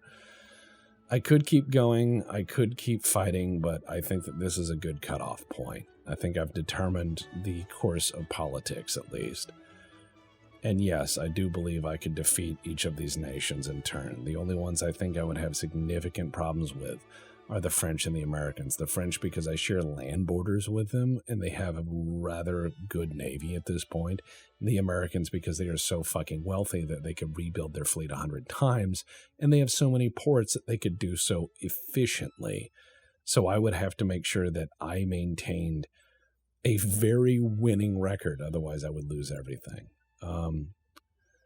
Okay. Yep. We have stopped blockading them. So I'm going to continue to sink their transports. Looks like the battleship Habsburg with 2 other battleships is in a fight with a battle cruiser. I'm going to try to withdraw. We cannot withdraw. So we have 2 battleships that are way tiny. I'm going to hit auto-resolve, and looks like we did all right. I'm going to hit auto-resolve on that, and that's fine. Because we got roped into a sea operation, looks like. Habsburg, you better be repairing, yes. Let's see. I'm waiting for something large to come into my fight, something fun that can be decisive. We are trying to attack East Prussia. We're going to try to take Pilau, which is pretty big. And looks like we are not doing any more land invasions versus the Soviets. It looks like the Brits are trying to push on them. So I'm going to see if the Soviet Union will take a peace treaty, because I've gobbled up enough territory as is convenient for me to do so. And let's see what happens. I'm also going to see if Spain will accept a peace treaty and Japan will accept a peace treaty. Then I can focus in on the Germans. Because Japan is being beat to death by the United States, and it looks like the United States is building 100 ships for every ship the Japanese sink. So, yeah, they've awoken the sleeping giant. I already control some of Japan's better ports, not their best ones, because the Hiroshima port and then, Tokyo Harbor, and then the harbor just south of that, which I can't pronounce. I think it's Yokosuka, but I always fuck that up, and I'm like, Yokosuka, but yeah, Japan is much diminished and has been for a while. I'm hoping to see that the Soviets come to their senses and are okay with being a very truncated empire. Yes, they are. All right, what do I want? Let's see. Give me Mongolia, because that will join my territory. They will give me Mongolia. Excellent. Excellent. Just sink their transports. Sink. Nope, nothing. So, our empire's almost joined, and the Soviets no longer fight us. So, let's go to Spain and be peace treaty Spain. Come on, I don't want anything from you. I'm just going to let you tap out. Otherwise, my army is going to just crush you, and you're not going to like that, because then you won't be a country anymore, and you'll have to explain to the world why paella has paprika and goulash in it. And, that's going to be weird. Then after that, I will make peace with Japan. And then I will have to make peace with nobody else, because I'm going to show the Germans what's up. Looks like France stopped fighting the Germans, which is terrifying. And I do think a French blitzkrieg would actually be really scary. Because, again, they control southern Germany, so they can push into, Bohemia, Moravia. They can push into Austria. They can take some of my core territories fairly easy. They have a large army. And the French army of this period seems to be doing pretty well, because they took Germany away from Germany. So I'm thinking that they aren't a pushover. I think that this would end badly for me. They've failed to negotiate, so I'm going to end up taking them. Let's see. What gives me less unrest? What gives me, what? I'm at war with China. Got it. I don't care. They're sinking my transports. The Japanese are being very sneaky. And they're trying to sink, everyone's trying to do U-boat stuff. I'm going to do what I can in this battle. This is probably going to be the last battle of the game that you actually see play out. So, grab your popcorn and let's see how this works. These are German light cruisers, so let's see what happens. 2 light cruisers versus 9. Whoa, wow, I'm already in range, and it's a night fight. All right, you know what? Let's do abreast. There we go. Yes. Wow, all those shells are going out, and they look like a constellation. Good job, boys.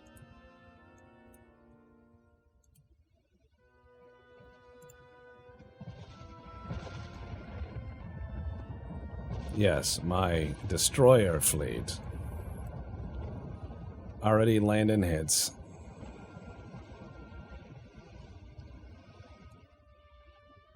Oh, they bounced a few off my boys. Oh, cool. Someone just took 6 torpedoes from my own side. Now their torpedoes are starting to come in, but yeah.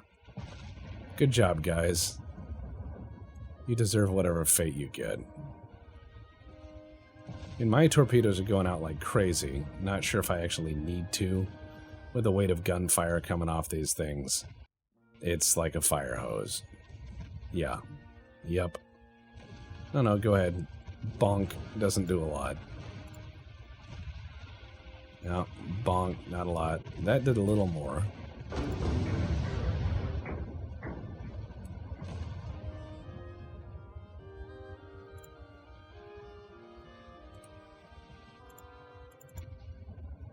My guys all torpedoed each other, like sirs.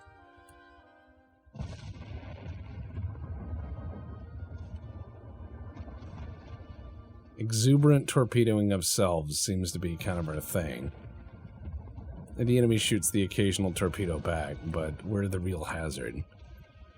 We're the virus. Oh my god, this poor guy. Yeah, just, wow, it looked like Star Wars. Amazing. Well, they lose. But yeah, I think that this campaign kind of proves that you can make even an underdog like Austria-Hungary do okay. Not great, but okay. Alright, hopefully this resets some of the losses we've had.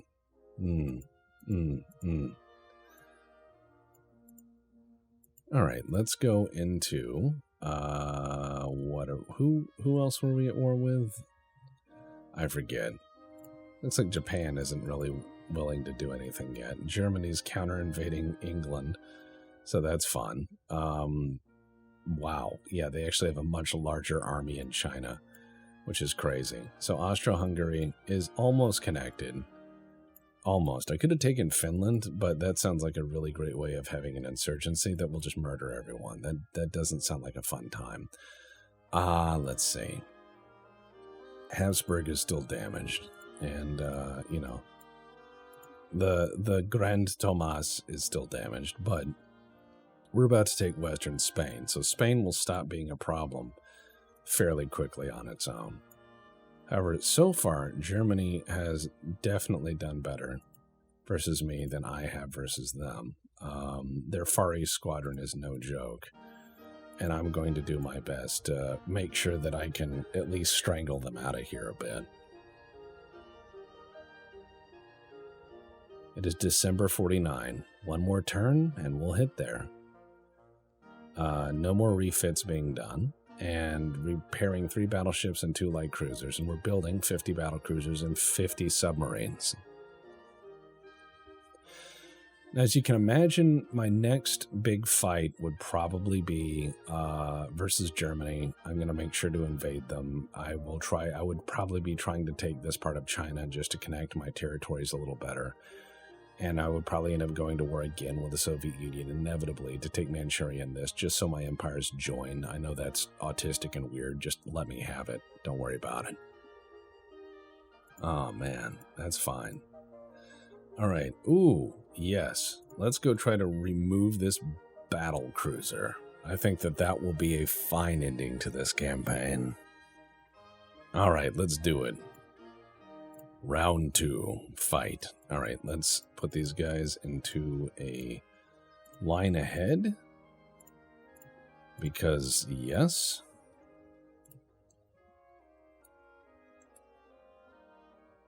And we're going to lay the smonk.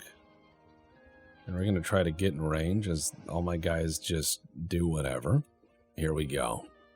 All right, my guys are starting to get into formation. And he's starting to shoot at us. Now, why would I have these guys approach one at a time? Well, because, oh my god, they're already launching torps. This is not good. I cannot maneuver now safely. My guys are just cutting torps loose at max range. This is a bit scary.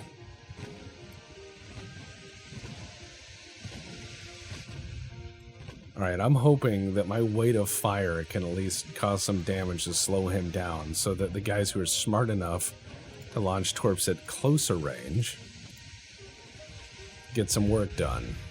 Oh boy, they're just ramming each other now. And the ones in the back got the zoomies.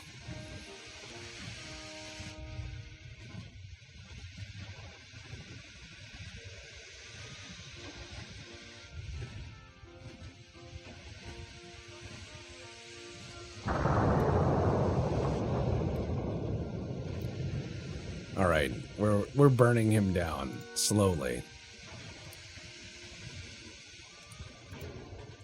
I'm hoping to get close enough to where I can do the damage.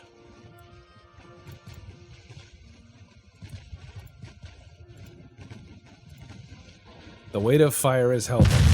Ow! My feels. And he sank. Yes, fire. When in doubt, burn him out. Excellent, well done. That'll at least put the victory points on my side and cause a little less unrest. Gotta love foreign visits and everything, everyone's saluting. Lots of salutes, lots of crisp uniforms. This guy looks done with it. He just looks absolutely done with it. He's just like, fuck this. I know it's not a newspaper, but I imagine this guy was just holding the newspaper because he was going to go have himself a shit. And then he got stopped by this, and he's like, fuck this. Alright, let's see. Yep, sunk. I'm going to just auto-resolve that because, yes. Alright, yep, we are launching major offensives into Germany. And I will hit the button and end the game. So, here we go. Oh, one more convoy attack. Yep, sank another ship of his. So, Germany's not doing so great. Japan's starting to really reel. And while he does have battlecruisers left over here, because this looks like where he staged his battlecruiser squadron, I think that I would slowly whittle them down, just with the weight of ships I have present. And as soon as my battleships came out again, I would go over to Japan and just conquer it wholesale. Because, no, I'm sorry, but you declared war on me, and that's not acceptable. That's not acceptable at all. It is January 1950. This is the last turn of the game. We'll just see where it goes. Ah, yes. The Nationalist Party has won. Which nation? We have a lot. All right, Oh, yeah, okay, there's a submarine attack, and he didn't do anything. One last fight, and it's versus the Hindenburg. Last actual fight of the game, because it is the last turn, it is 1950. It is January 1950, and we have to remove one last battlecruiser from the German fleet. He has several over here, though, so that's actually terrifying. We'll see what happens. All right, here we go. Okay, first of all, do not shoot torpedoes. Don't do it. Just don't do that. All right, straight at them, boys.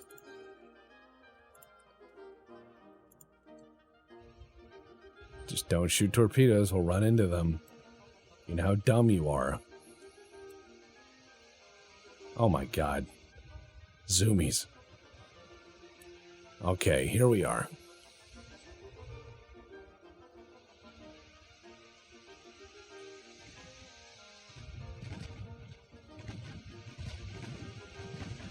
Excellent. The weight of fire. Go.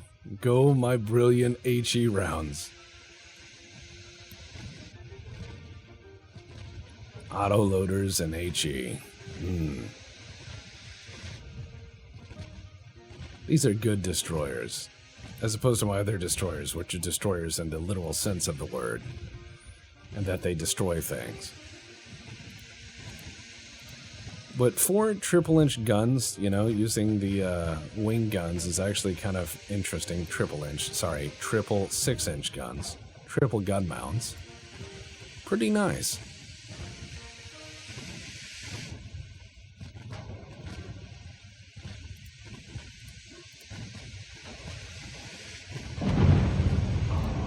Now, he's going to beat a few of us up, and that's fine. But the sheer amount of fires we're causing is also fine. He's like, why?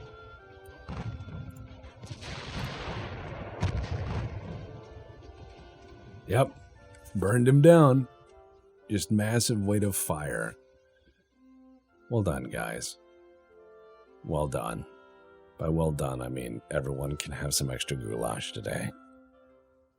Good. So, this is where we are, and this is where we'll be. The Austro-Hungarian Empire is mighty, it is huge, and it is global, and it also controls Australia. So, Perun, I met your challenge, and I did what you asked.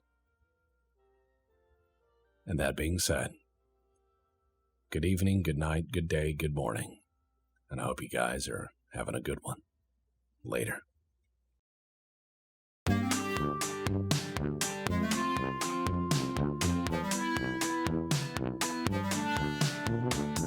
Some folks are born, made to wave the flag.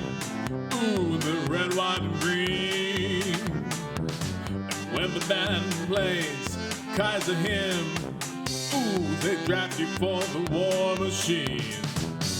It ain't me, it ain't me. I ain't Prince Ferdinand's son.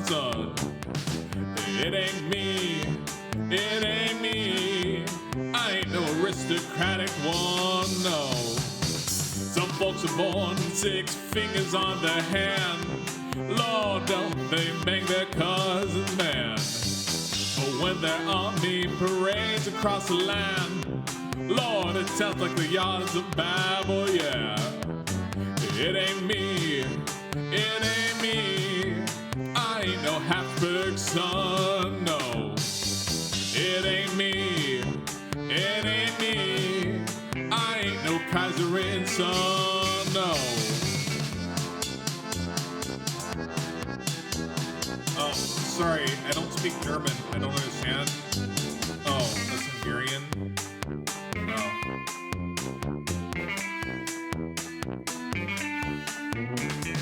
Some folks inherit medieval powers here. Ooh, they send you down to war, Lord. And when you ask them, hey, what was that you said? Ooh, they only answer, Vilmer, man. It ain't me, it ain't me. I ain't no Hungarian son, Lord. It ain't me, it ain't me. I ain't Prince Ferdinand's son, Lord. It ain't me, it ain't me. I ain't no Kaiser's son, no. It ain't me, it ain't me. I ain't no Habsburgian one.